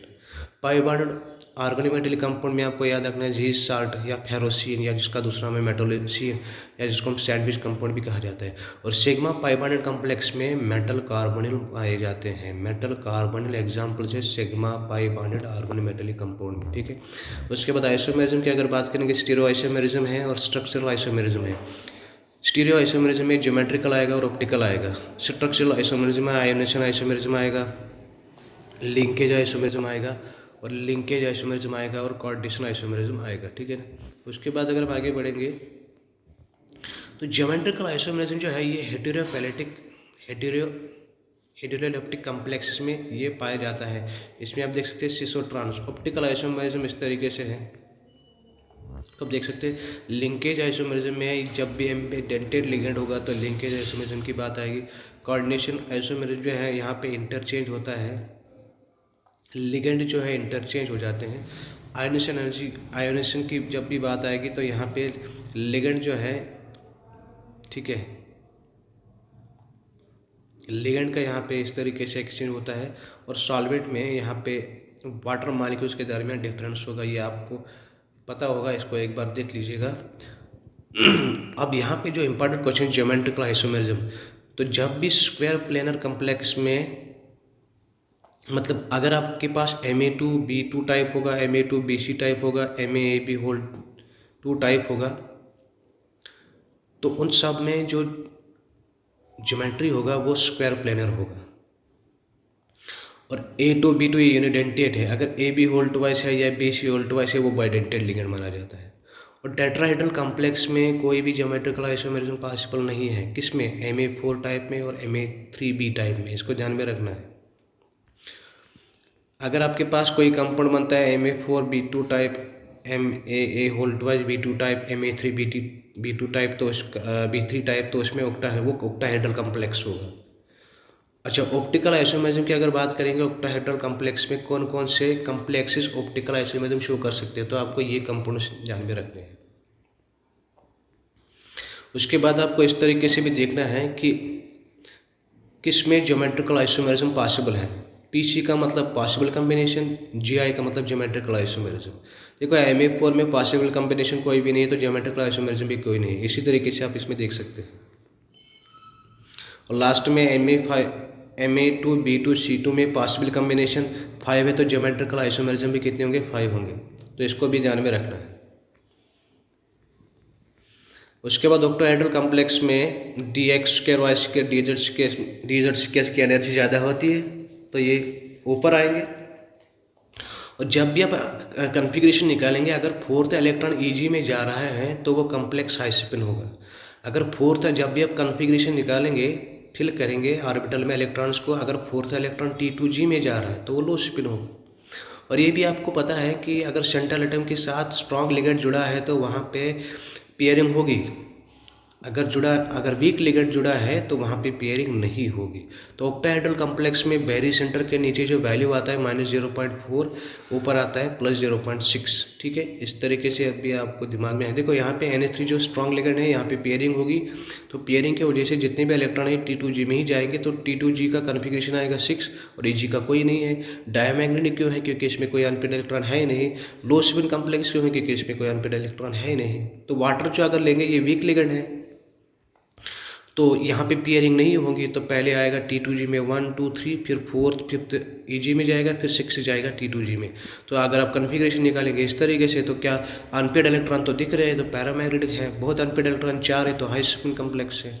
इसी तरीके से टेट्राहेड्रल में इसका उल्टा है। यहाँ पे DXY, DYZ और DZX की एनर्जी सबसे ज़्यादा होती है, तो ये ऊपर आएंगे। और टेट्राहेड्रल कॉम्प्लेक्स में आपको ये ट्रिक याद रखना है, अगर तीसरा इलेक्ट्रॉन T2G में जा रहा है तो वो हाई स्पिन है, अगर तीसरा इलेक्ट्रॉन Eg में जा रहा है तो वो लो स्पिन है। ये तो आपको पता है। अब अगर स्ट्रॉन्ग लिगेंड है तो पेयरिंग होगा, अगर वीक लिगेंड है तो पेयरिंग नहीं होगा। तो इसके हिसाब से कन्फिग्रेशन को निकाल सकते हैं। ठीक है, और आपको याद होगा कि ऑक्टाहेड्रल में नीचे हमने लिखा था, नीचे हमने यहाँ पे लिखा था -0.4, लेकिन यहाँ पे -0.4 के बदले -0.6। ऊपर हमने लिखा था +0.6, कि यहाँ पे लिखना है इसका उल्टा, यहाँ पे इसका उल्टा लिखना है, वो आपको लिखना है। यहाँ पे कौन सा लिखना है? यहाँ पे आपको लिखना है +0.4। ठीक है, एक बार देख लीजिए, इसको उल्टा हो जाएगा। ठीक है, साइन में कोई चेंज नहीं आएगा, बस न्यूमेरिकल वैल्यू उल्टा हो जाएगा। अब उसके बाद एक और चैप्टर यहाँ पे डी ब्लॉक है। तो डी ब्लॉक का अगर हम कन्फिग्रेशन देखेंगे तो आएगा N-1 D 1 to 10 NS0 to 2। D block जो है ये स्टार्ट होता है ग्रुप 3 से लेकर ग्रुप 12 तक, और ट्रांजिशन मेटल जो है वो ग्रुप 3 से लेकर ग्रुप 11 तक स्टार्ट होते हैं। ठीक है, लेकिन डी ब्लॉक जो है स्टार्ट होता है ग्रुप 3 से लेकर ग्रुप 12 तक बराबर। ठीक है, और 3D सीरीज, इसमें कितने सीरीज आते हैं? 4 series, 3D series, 4D series, 5D series, 6D series, जिसको हम कहते हैं 3D series belongs to 4th period, 4D series 5th period, 6th period, and 60 series belongs to 7th period. और 60 सीरीज में जितने भी एलिमेंट्स आएंगे वो सब के सब रेडियो एक्टिव एलिमेंट्स होते हैं। 3D सीरीज स्टार्ट होता है स्कैंडियम टू जिंक, और 4D series yttrium to cadmium, 5D series lanthanum to mercury, और 60 सीरीज एक्टिनियम तो कॉपरनिकियम। सबका एटॉमिक नंबर देखे हैं, इसको ध्यान में रखिएगा। उसके बाद जब भी आपको डी ब्लॉक एलिमेंट्स यानी कि ट्रांजिशन एलिमेंट्स का, किसी भी एलिमेंट्स का कन्फिग्रेशन निकालना होगा, तो आपको याद रखना है कि इसमें वाहिद एक ही एलिमेंट है जिसमें एस में कोई भी इलेक्ट्रॉन नहीं होता है, उसका नाम है पैलेडियम। और कुछ एलिमेंट्स वो है जिनमें एस में एक ही कन्फिग्रेशन, एस में एक ही इलेक्ट्रॉन आएगा, और जो बाकी एलिमेंट्स बचे तो उनमें एस में 2 इलेक्ट्रॉन्स होते हैं, और जो बाकी इलेक्ट्रॉन है वो डी में जाएंगे। तो वो कौन से कंपाउंड्स हैं जिनमें एस में एक ही इलेक्ट्रॉन आएगा, तो वो कौन से एलिमेंट्स हैं उनका ध्यान में रखना है। तो इसमें आपको याद रखना है, एनसीसी में 13 रिपोर्ट आया, niobium, chromium, copper, molybdenum, technetium, ruthenium, rhodium, palladium, silver, gold. ये वो वाले एलिमेंट्स है, जब भी आप इनका कन्फिग्रेशन निकालेंगे इनका एस में एक ही इलेक्ट्रॉन आएगा। पैलेडियम वाहिद वो एलिमेंट है जिसका एस में 0 इलेक्ट्रॉन है। इसके बगैर जितने भी एलिमेंट्स होंगे उनमें एस में 2 इलेक्ट्रॉन्स हमेशा आएंगे। उसके बाद अगर साइज़ की बात करेंगे, 3D सीरीज़ में साइज़ की अगर बात करेंगे तो पहले इस तरीके से है। सिकेडियम का सबसे ज़्यादा मैंगनीज है, तो यहाँ पे ज़ड इफेक्ट डोमिनेट होता है, और सिग्मा। आयरन, कोबाल्ट, निकल का सेम ही होता है, क्योंकि दोनों जो ज़ड इफेक्ट है उसको ओवरकम था स्क्रीनिंग इफेक्ट। और कापर जिंक की अगर बात करेंगे, यहाँ पे सिग्मा ही मतलब स्क्रीनिंग इफेक्ट जो है वो डोमिनेट करता है किसको, इफेक्टिव न्यूक्लियर चार्ज को, उसको ध्यान में रखना है। अगर साइज़ की बात करेंगे, 3D का कम होता है, लेकिन 4D 5D इसका ज़्यादा होता है, लेकिन 4D 5D का साइज़ ऑलमोस्ट सिमिलर होता है, बट ग्रेटर देन 3D होता है, क्योंकि 4D 5D में एक कंट्रैक्शन होता है जिसको कहते हैं लेंथेनाइड कंट्रैक्शन। तो आप देखिए सिकेंडियम, यट्रियम और लेंथेनियम में कोई भी कंट्रैक्शन नहीं है, तो साइज़ लेंथेनम का बड़ा होगा, उससे कम यट्रियम और स्कैंडियम। लेकिन टाइटेनियम, जिरकोनियम और हैफनियम में आप देखिए, जिरकोनियम, हैफनियम जो है इनका ऑलमोस्ट साइज सेम है, टाइटेनियम का इससे कम है। नियोबियम, टेंटलम का साइज ऑलमोस्ट सेम है, वैनेडियम का इससे कम है, क्योंकि नियोबियम, टेंटलम या जिरकोनियम, हैफनियम में लेंथेनाइड कंट्रैक्शन होता है। ये क्वेश्चन बार बार आया है, इसको ध्यान में रखिएगा। उसके बाद अगर आयनिशन एनर्जी का ऑर्डर आपको 3D सीरीज़ का याद रखना है, तो आपको इसमें याद रखना है एक ट्रिक हमने इसको बनाया है, सुन वे कार्तिक मैंने कापर को आयरन से फ्रीज किया। सुन वे कार्तिक मैंने कापर को आयरन से फ्रीज किया। तो आप इस 3D सीरीज़ का ऑर्डर याद रख सकते हैं। तो अगर जब भी क्वेश्चन आएगा डी ब्लॉक में आपको खाली 3D सीरीज़ का ऑर्डर ही पूछा जाएगा। तो हर एक का हमने एक अलग से मतलब एक इम्पॉर्टेंट ट्रिक से हमने इसको बनाया है। तो आप उसको याद करके क्वेश्चन आराम से बना सकते हैं। उसके बाद अगर देखेंगे आयंसन एनर्जी जो है 5D के आयंसन एनर्जी ज़्यादा होती है, उसके बाद 4D होना, लेकिन उसके बाद 3D है, 4D है, उसके बाद लास्ट में आता है 5D में आयंसन एनर्जी ज़्यादा क्यों है? क्योंकि उसमें लेंथेनाइड कंट्रैक्शन होता है। उसके बाद डेंसिटी की अगर बात करेंगे तो जो जिंक है लास्ट में आता है। अब वो लास्ट में नहीं बल्कि 4th पोजीशन पे आएगा, 1 2 3 4। तो सिकेंडियम, टाइटेनियम, वेनेडियम के बाद जिंक आएगा। ठीक है, हीट ऑफ एटमाइजेशन को याद रखने के लिए आपको याद रखना है, जाने मन सुनो क्यों करती हो फिक्र कोई नहीं तेरे बिना।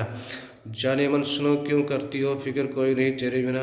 मेल्टिंग पॉइंट को अगर आप याद रखेंगे तो इसमें आपको एक लाइन याद रखने हैं कि जाने क्यों मैंने कॉफ़ी से टीवी क्रश किया। जाने क्यों मैंने कॉफ़ी से टीवी क्रश किया।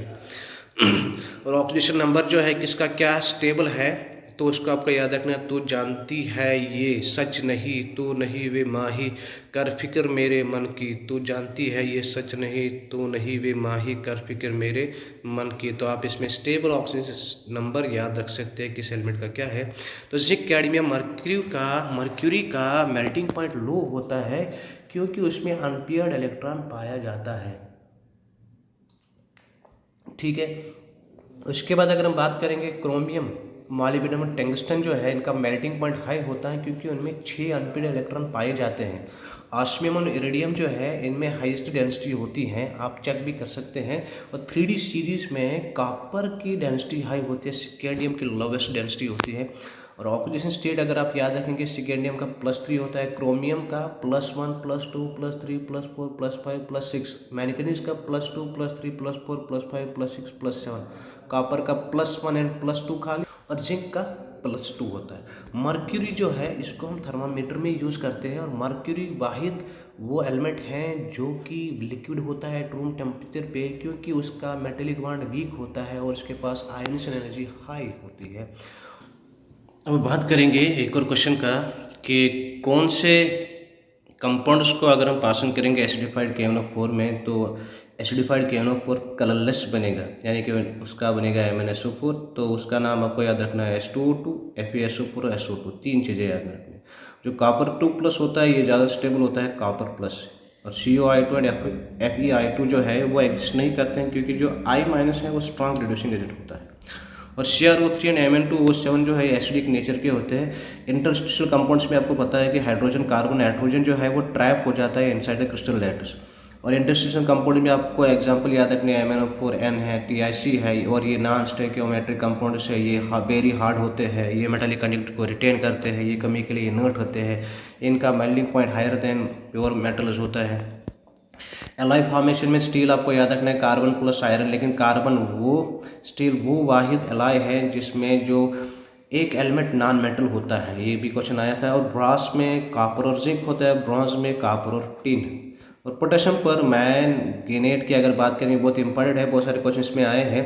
तो इसका पर्पल कलर होता है, ऑर्डरलेस होता है, सॉल्युबल होता है वाटर में, स्टोन में, मिथेनॉल में, एसिटिक एसिड में, और ये ज़्यादा सॉल्युबल बॉइलिंग वाटर में होता है। बॉइलिंग पॉइंट इसका 100 होता है लेकिन मेल्टिंग पॉइंट 240 डिग्री सेंटीग्रेड होता है। इसका ऑक्सीडेशन स्टेट की अगर बात करेंगे तो +7 मॉलिक्यूलर मास 158। KNO4 में जो कलर होता है वो it is because of the ligand metal charge transfer. और K2MnO4 में जो कलर होता है वो it is due to the DT transition.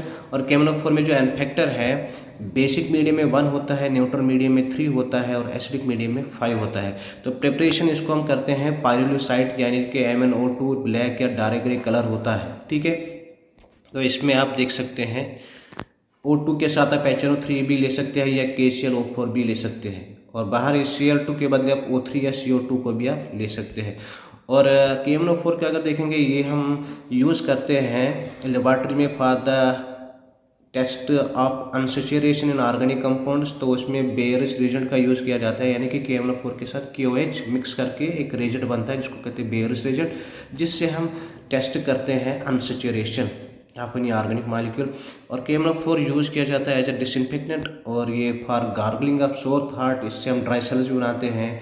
KMnO4 का बॉन्डिंग 109.28 मिनट्स होता है, टेट्राहेड्रल स्ट्रक्चर होता है। बॉन्ड ऑर्डर इसमें टोटल बॉन्ड 7 है, तो टोटल रेजोनेटिक स्ट्रक्चर जो है वो 4 है, 1.7 है।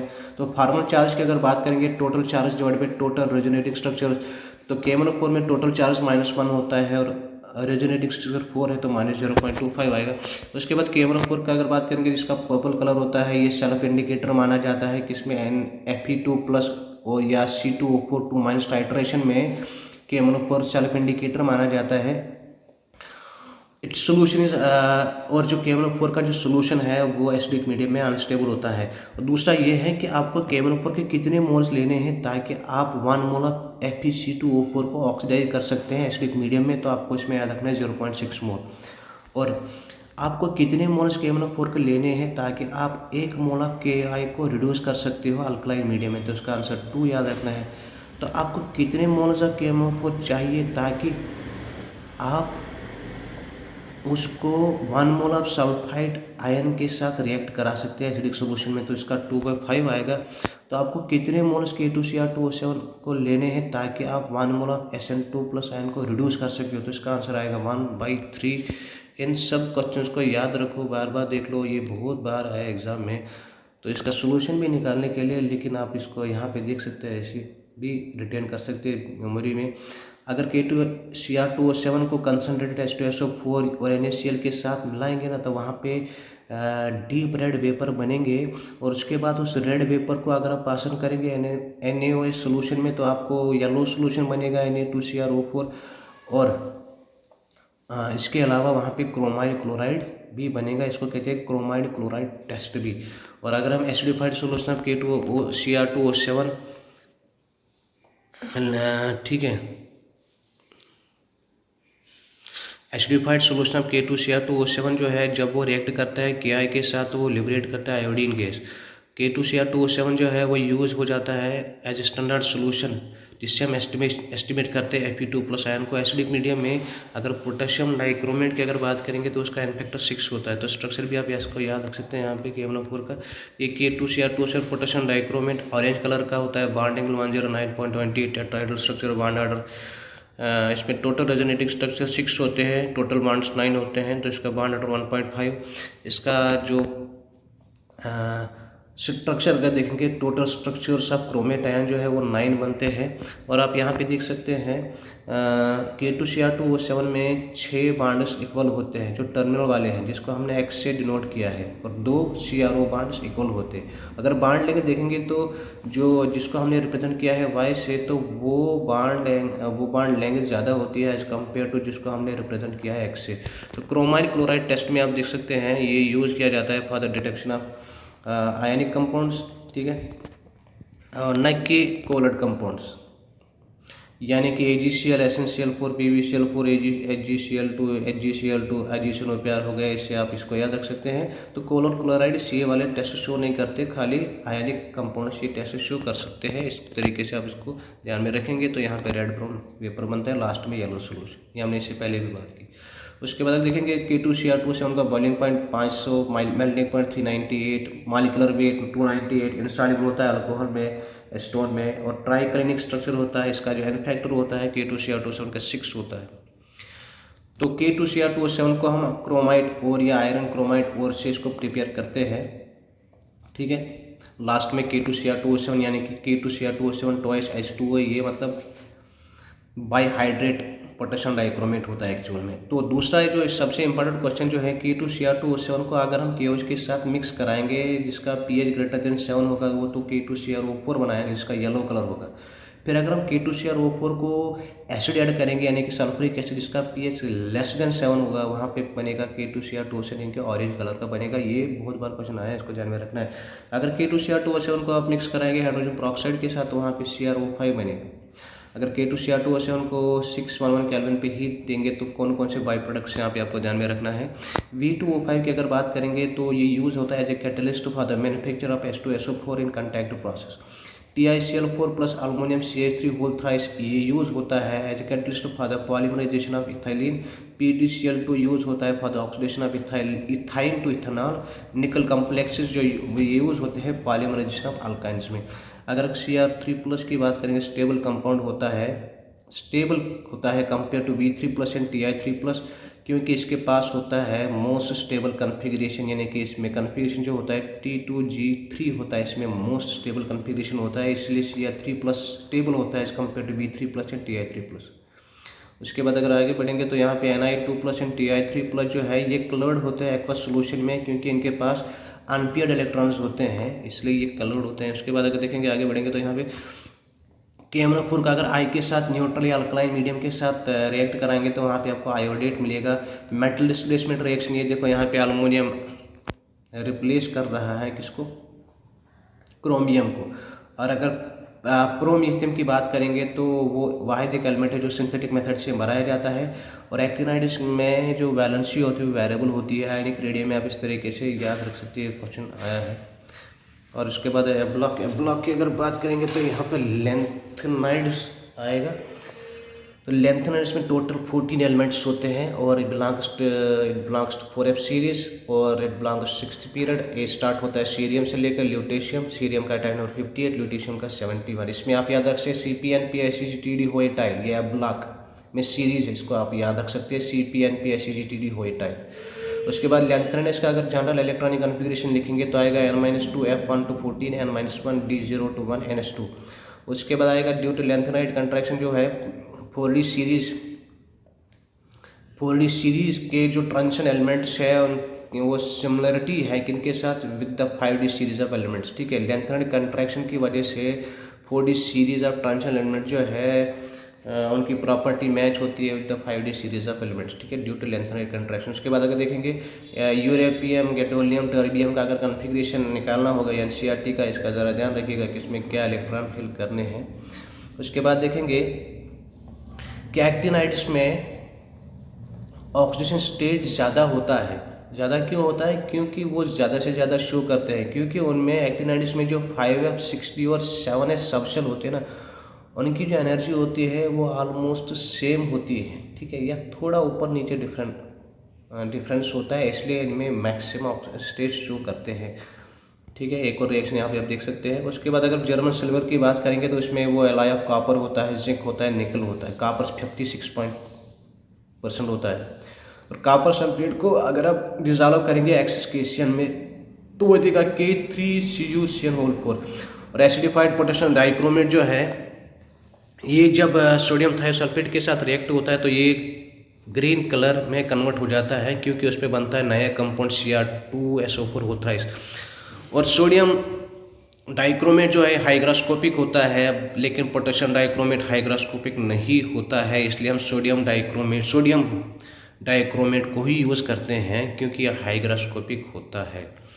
ये भी क्वेश्चन आया है। उसके बाद KMnO4 को अगर मैं H2O2 के साथ एसिडिक मीडियम में रिएक्ट कराएंगे तो वो देगा Mn2+O2। और जो FeCl2 एंड SnCl2 होते हैं ये रिड्यूसिंग एजेंट्स होते हैं। और formation of FeCO from iron involves no change.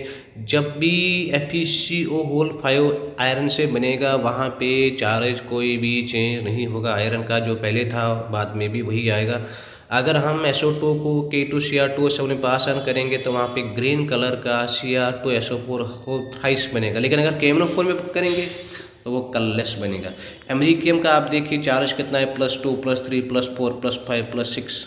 ठीक है, यूरेपियम एंड यट्रिपियम जो है ये रिड्यूसिंग एजेंट्स माने जाते हैं। और सीरियम, प्रोसाडेमियम, नियोडाइमियम, टर्बियम, डिस्प्रोसियम यानी कि सीने पर नदिया तब्दील ये ऑक्सीडाइजिंग एजेंट्स माने जाते हैं।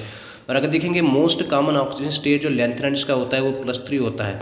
और लेंथेनाइड्स हैलोजन के साथ LnX3, O2 के साथ Ln2O3, वाटर के साथ हाइड्रोजन गैस रिलीज करते हैं, एसिड के साथ हाइड्रोजन गैस रिलीज करते हैं, कार्बन के साथ ये तो रिएक्ट करता ही नहीं, लेकिन हाई टेम्परेचर 2773 केल्विन पे LnC2 बनाता है, सल्फर के साथ Ln2S3 बनाता है, नाइट्रोजन के साथ Ln बनाता है, इसको भी ध्यान में रखना है। उसके बाद आयनिक रेडियाई की बात करेंगे तो लेफ्ट राइट जो है डिक्रीज होता है, क्योंकि इफेक्टिव न्यूक्लियर चार्ज बढ़ता है, सिक्रीनिंग कम होता है। और इस that is why ionic radii decrease. Basicity की अगर बात करेंगे वो भी डिक्रीज होता है क्योंकि साइज़ डिक्रीज हो जाता है, इसलिए जो है बेसिटी जो है वो डिक्रीज हो जाता है from left to right in lanthanides. और लेंथेनाइड्स की जो एलाइज होती हैं लेंथेनाइड्स की, ठीक है, एलाइज ऑफ लेंथेनाइड्स जो है उनको मिक्स मेटल्स कहते हैं। उनमें 95% लेंथेनाइड होता है, 5% आयरन होता है और आयरन के साथ कुछ ट्रेसेस भी होते हैं, sulphur, carbon, calcium extra. Lanthanum 3+ और ल्यूटेनियम 3+ को छोड़ के सबके सब लेंथेनाइड्स कलर्ड होते हैं। और जो लेंथेनाइड्स होते हैं सिल्वर वाइट सॉफ्ट मेटल्स होते हैं, लेकिन उसमें सामारियम जो है वो स्टील हार्ड होता है क्योंकि उसमें स्ट्रॉन्ग मेटेलिक बॉन्डिंग होती है और हार्डनेस बढ़ता है with the increase in atomic number. और अगर हम अक्रॉस लेंथेनाइड जाएंगे तो साइज ऑफ कैटायन डिक्रीज होता है, तो हमने पहले ही बोला, तो जिसकी वजह से आयनिक करेक्टर डिक्रीज होता है लेकिन कोलन करेक्टर बढ़ता है। उसके बाद हम देखेंगे जो मिक्सड ऑक्साइड्स होते हैं लेंथेनाइड्स का, वो हम यूज़ करते हैं कैटलिस्ट इन पेट्रोलियम क्रैकिंग में।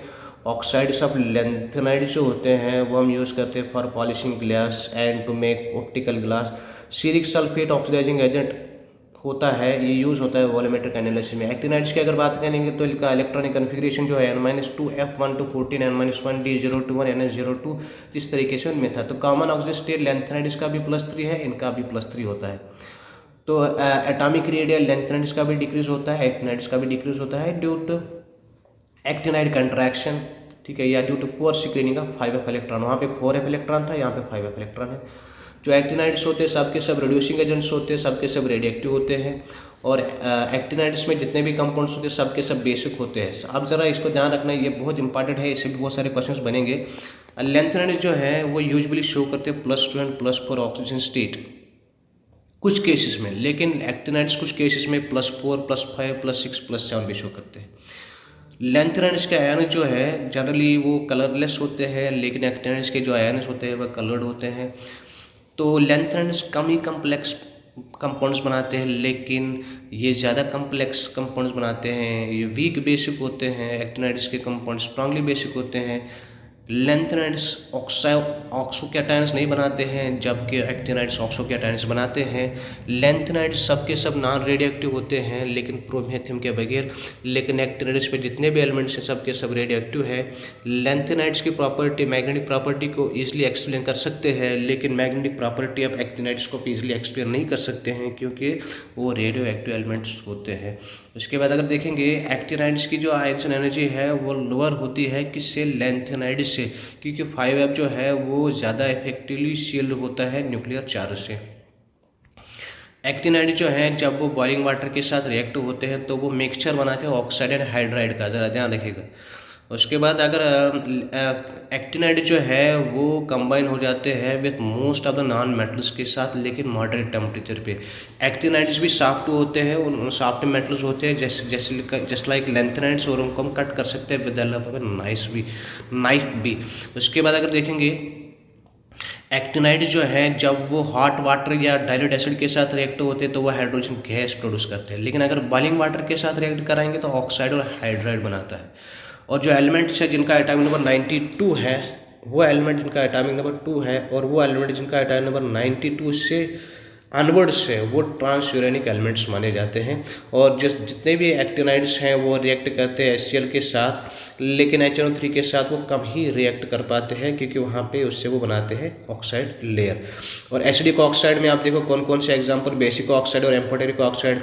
अब आपको कैसे याद रखेंगे, तो देखो जो सबसे अगर चार्ज सबसे हाईएस्ट जिसका होगा वो एसिडिक ऑक्साइड होगा, जिसका थोड़ा कम होगा वो एम्फोटेरिक आप ध्यान में रखेंगे, जिसका सबसे कम चार्ज होगा तो वो बेसिक ऑक्साइड में आप याद रखेंगे, ठीक है। उसके बाद देखेंगे यहाँ पे एक और यहाँ पे है 101, ये भी इसमें भी क्वेश्चन आए हैं, तो इसका आएगा अनिल अनियम। देखो इसमें ये तो आपको पता है, लेकिन अगर आप 107 में आप याद रखेंगे तो आप लिखेंगे इसमें अनिल हेप्टियम, यहाँ पे हेप्टियम नहीं बल्कि सेप्टियम है, ठीक है। और 109 में आपको याद रखना है अनिल एनियम, ठीक है, ये भी आपको याद रखना है, बाकी आपको पता होगा, ठीक है।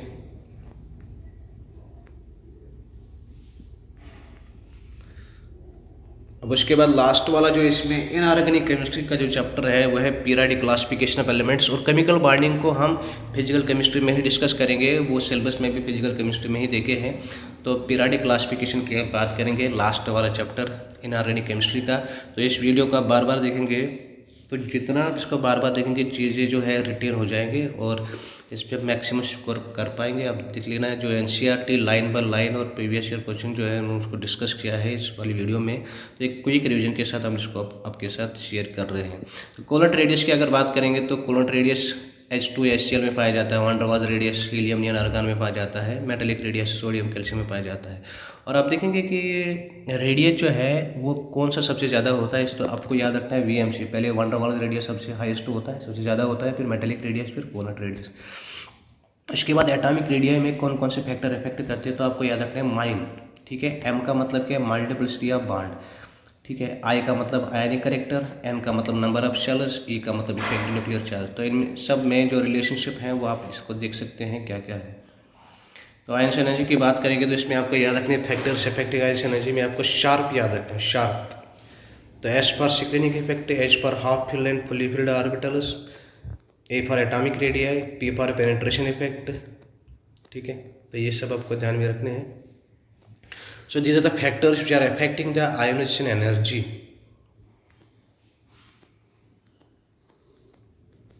तो आयनिक एनर्जी में लेफ्ट टू राइट अगर देखेंगे इफेक्ट न्यूक्लियर चार्ज बढ़ता है तो आयनिक एनर्जी का वैल्यू भी बढ़ेगा, top to bottom shell number बढ़ता है तो आयनिक एनर्जी घटेगा। तो इस तरीके से आप देख सकते हैं।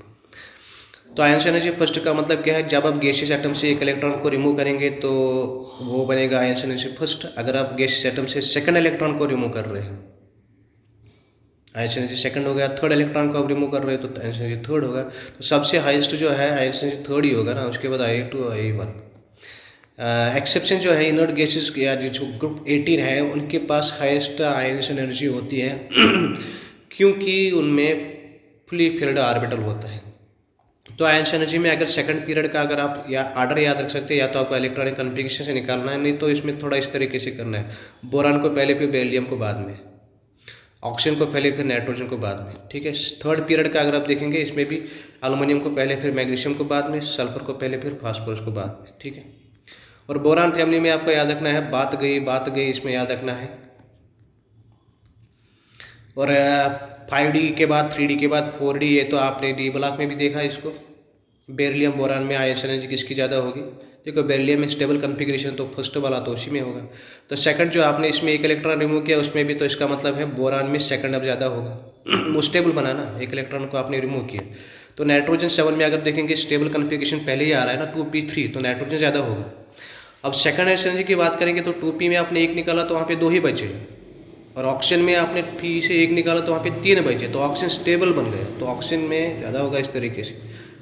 इलेक्ट्रॉन गेन एंथैल्पी की अगर बात करेंगे तो कितनी एनर्जी आपको चाहिए ताकि एक आइसोलेटेड गैसियस एटम जो है वो एक इलेक्ट्रॉन को गेन कर सके, ठीक है। तो इलेक्ट्रॉन गेन एंथैल्पी जो है, फर्स्ट इलेक्ट्रॉन गेन एंथैल्पी या तो पॉजिटिव हो सकता है नेगेटिव हो सकता है, लेकिन इलेक्ट्रॉन गेन एंथैल्पी सेकंड हमेशा पॉजिटिव ही होता है। लेफ्ट टू राइट जाएंगे इफेक्टिव न्यूक्लियर चार्ज बढ़ता है तो इलेक्ट्रॉन गेन एंथैल्पी या इलेक्ट्रॉन एफिनिटी आप कह सकते हैं वो भी इंक्रीज होता है। टॉप टू बॉटम साइज बढ़ता है लेकिन इलेक्ट्रॉन एंथैल्पी कम होता है, ठीक है। जितना ज़्यादा नेगेटिव इलेक्ट्रॉन गेन एंथैल्पी में होगा उतना इलेक्ट्रॉन एफिनिटी ज़्यादा है। एक्सेप्शन देखिए सेकंड पीरियड में, तो सेकंड पीरियड में इलेक्ट्रॉन गेन एंथैल्पी को कैसे याद रखेंगे, तो आपको इसमें याद रखना है बेटे ने ना बोलकर लड़की को फंसाया, बेटी ने ना बोलकर लड़की को फंसाया। तो electron gain enthalpy third period का आप कैसे याद रखेंगे, मैंने और अलका ने प्यारी सी शादी कर ली, मैंने और अलका ने प्यारी सी शादी कर ली। थर्ड पीरियड में आयनिक एनर्जी ज़्यादा होती है, इलेक्ट्रॉन गेन एंथैल्पी ज़्यादा होती है as compare to second period, क्योंकि थर्ड पीरियड में वैकेंट डी ऑर्बिटल होता है। तो इलेक्ट्रॉन गेन एंथैल्पी अगर देखेंगे क्लोरीन की सबसे ज़्यादा होती है, फिर फ्लोरीन में, ब्रोमीन, फिर आयोडीन, और सल्फर सबसे ज़्यादा, फिर सेलेनियम, टेलियम, प्लूरियम, ऑक्सीजन को लास्ट में क्योंकि उसका कम्पैक्ट साइज होता है। इनर्ट गैसेस में इलेक्ट्रॉन गेन एंथैल्पी जो है वो पॉजिटिव होता है। और इलेक्ट्रॉन गेन एंथैल्पी में कौन से फैक्टर्स इफेक्ट करते हैं, एटॉमिक साइज और इलेक्ट्रॉन इफेक्टिव न्यूक्लियर चार्ज। अच्छा, एक और पॉइंट यहाँ पे है,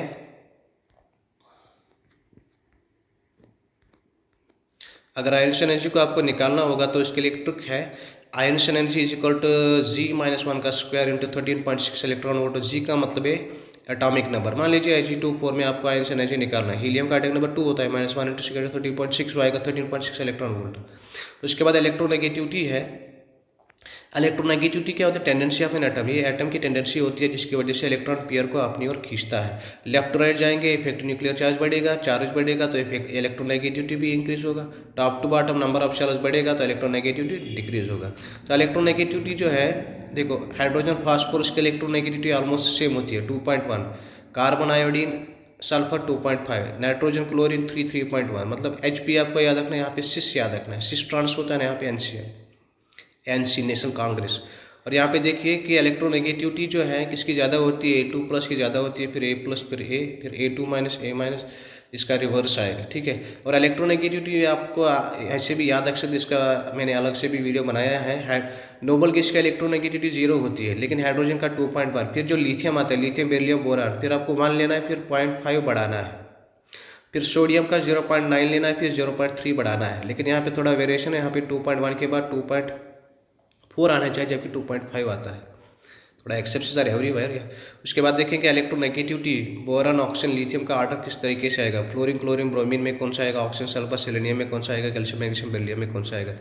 उसके बाद लास्ट वाला जो इसमें है वो है एक और क्वेश्चन इलेक्ट्रोनेगेटिविटी क्वेश्चन जो है, इलेक्ट्रोनेगेटिविटी किनकी ज़्यादा होगी, जिनके ऊपर चार्ज ज़्यादा होगा, ठीक है। यहाँ पे देख सकते हैं इलेक्ट्रोनेगेटिव क्वेश्चन नंबर 3 भी आप देख सकते हैं, चार्ज यहाँ पे ज़्यादा है, प्लस वाला चार्ज देखना है। और यहाँ पे आप देखिए कि इलेक्ट्रोनेगेटिविटी किसकी ज़्यादा है, आयोडीन प्लस का, क्योंकि साइज़ ज़्यादा है, इलेक्ट्रोनेगेटिविटी कम, साइज़ ज़्यादा है, साइज़ किसका ज़्यादा है, आई माइनस का, ठीक है, समझ रहे हो।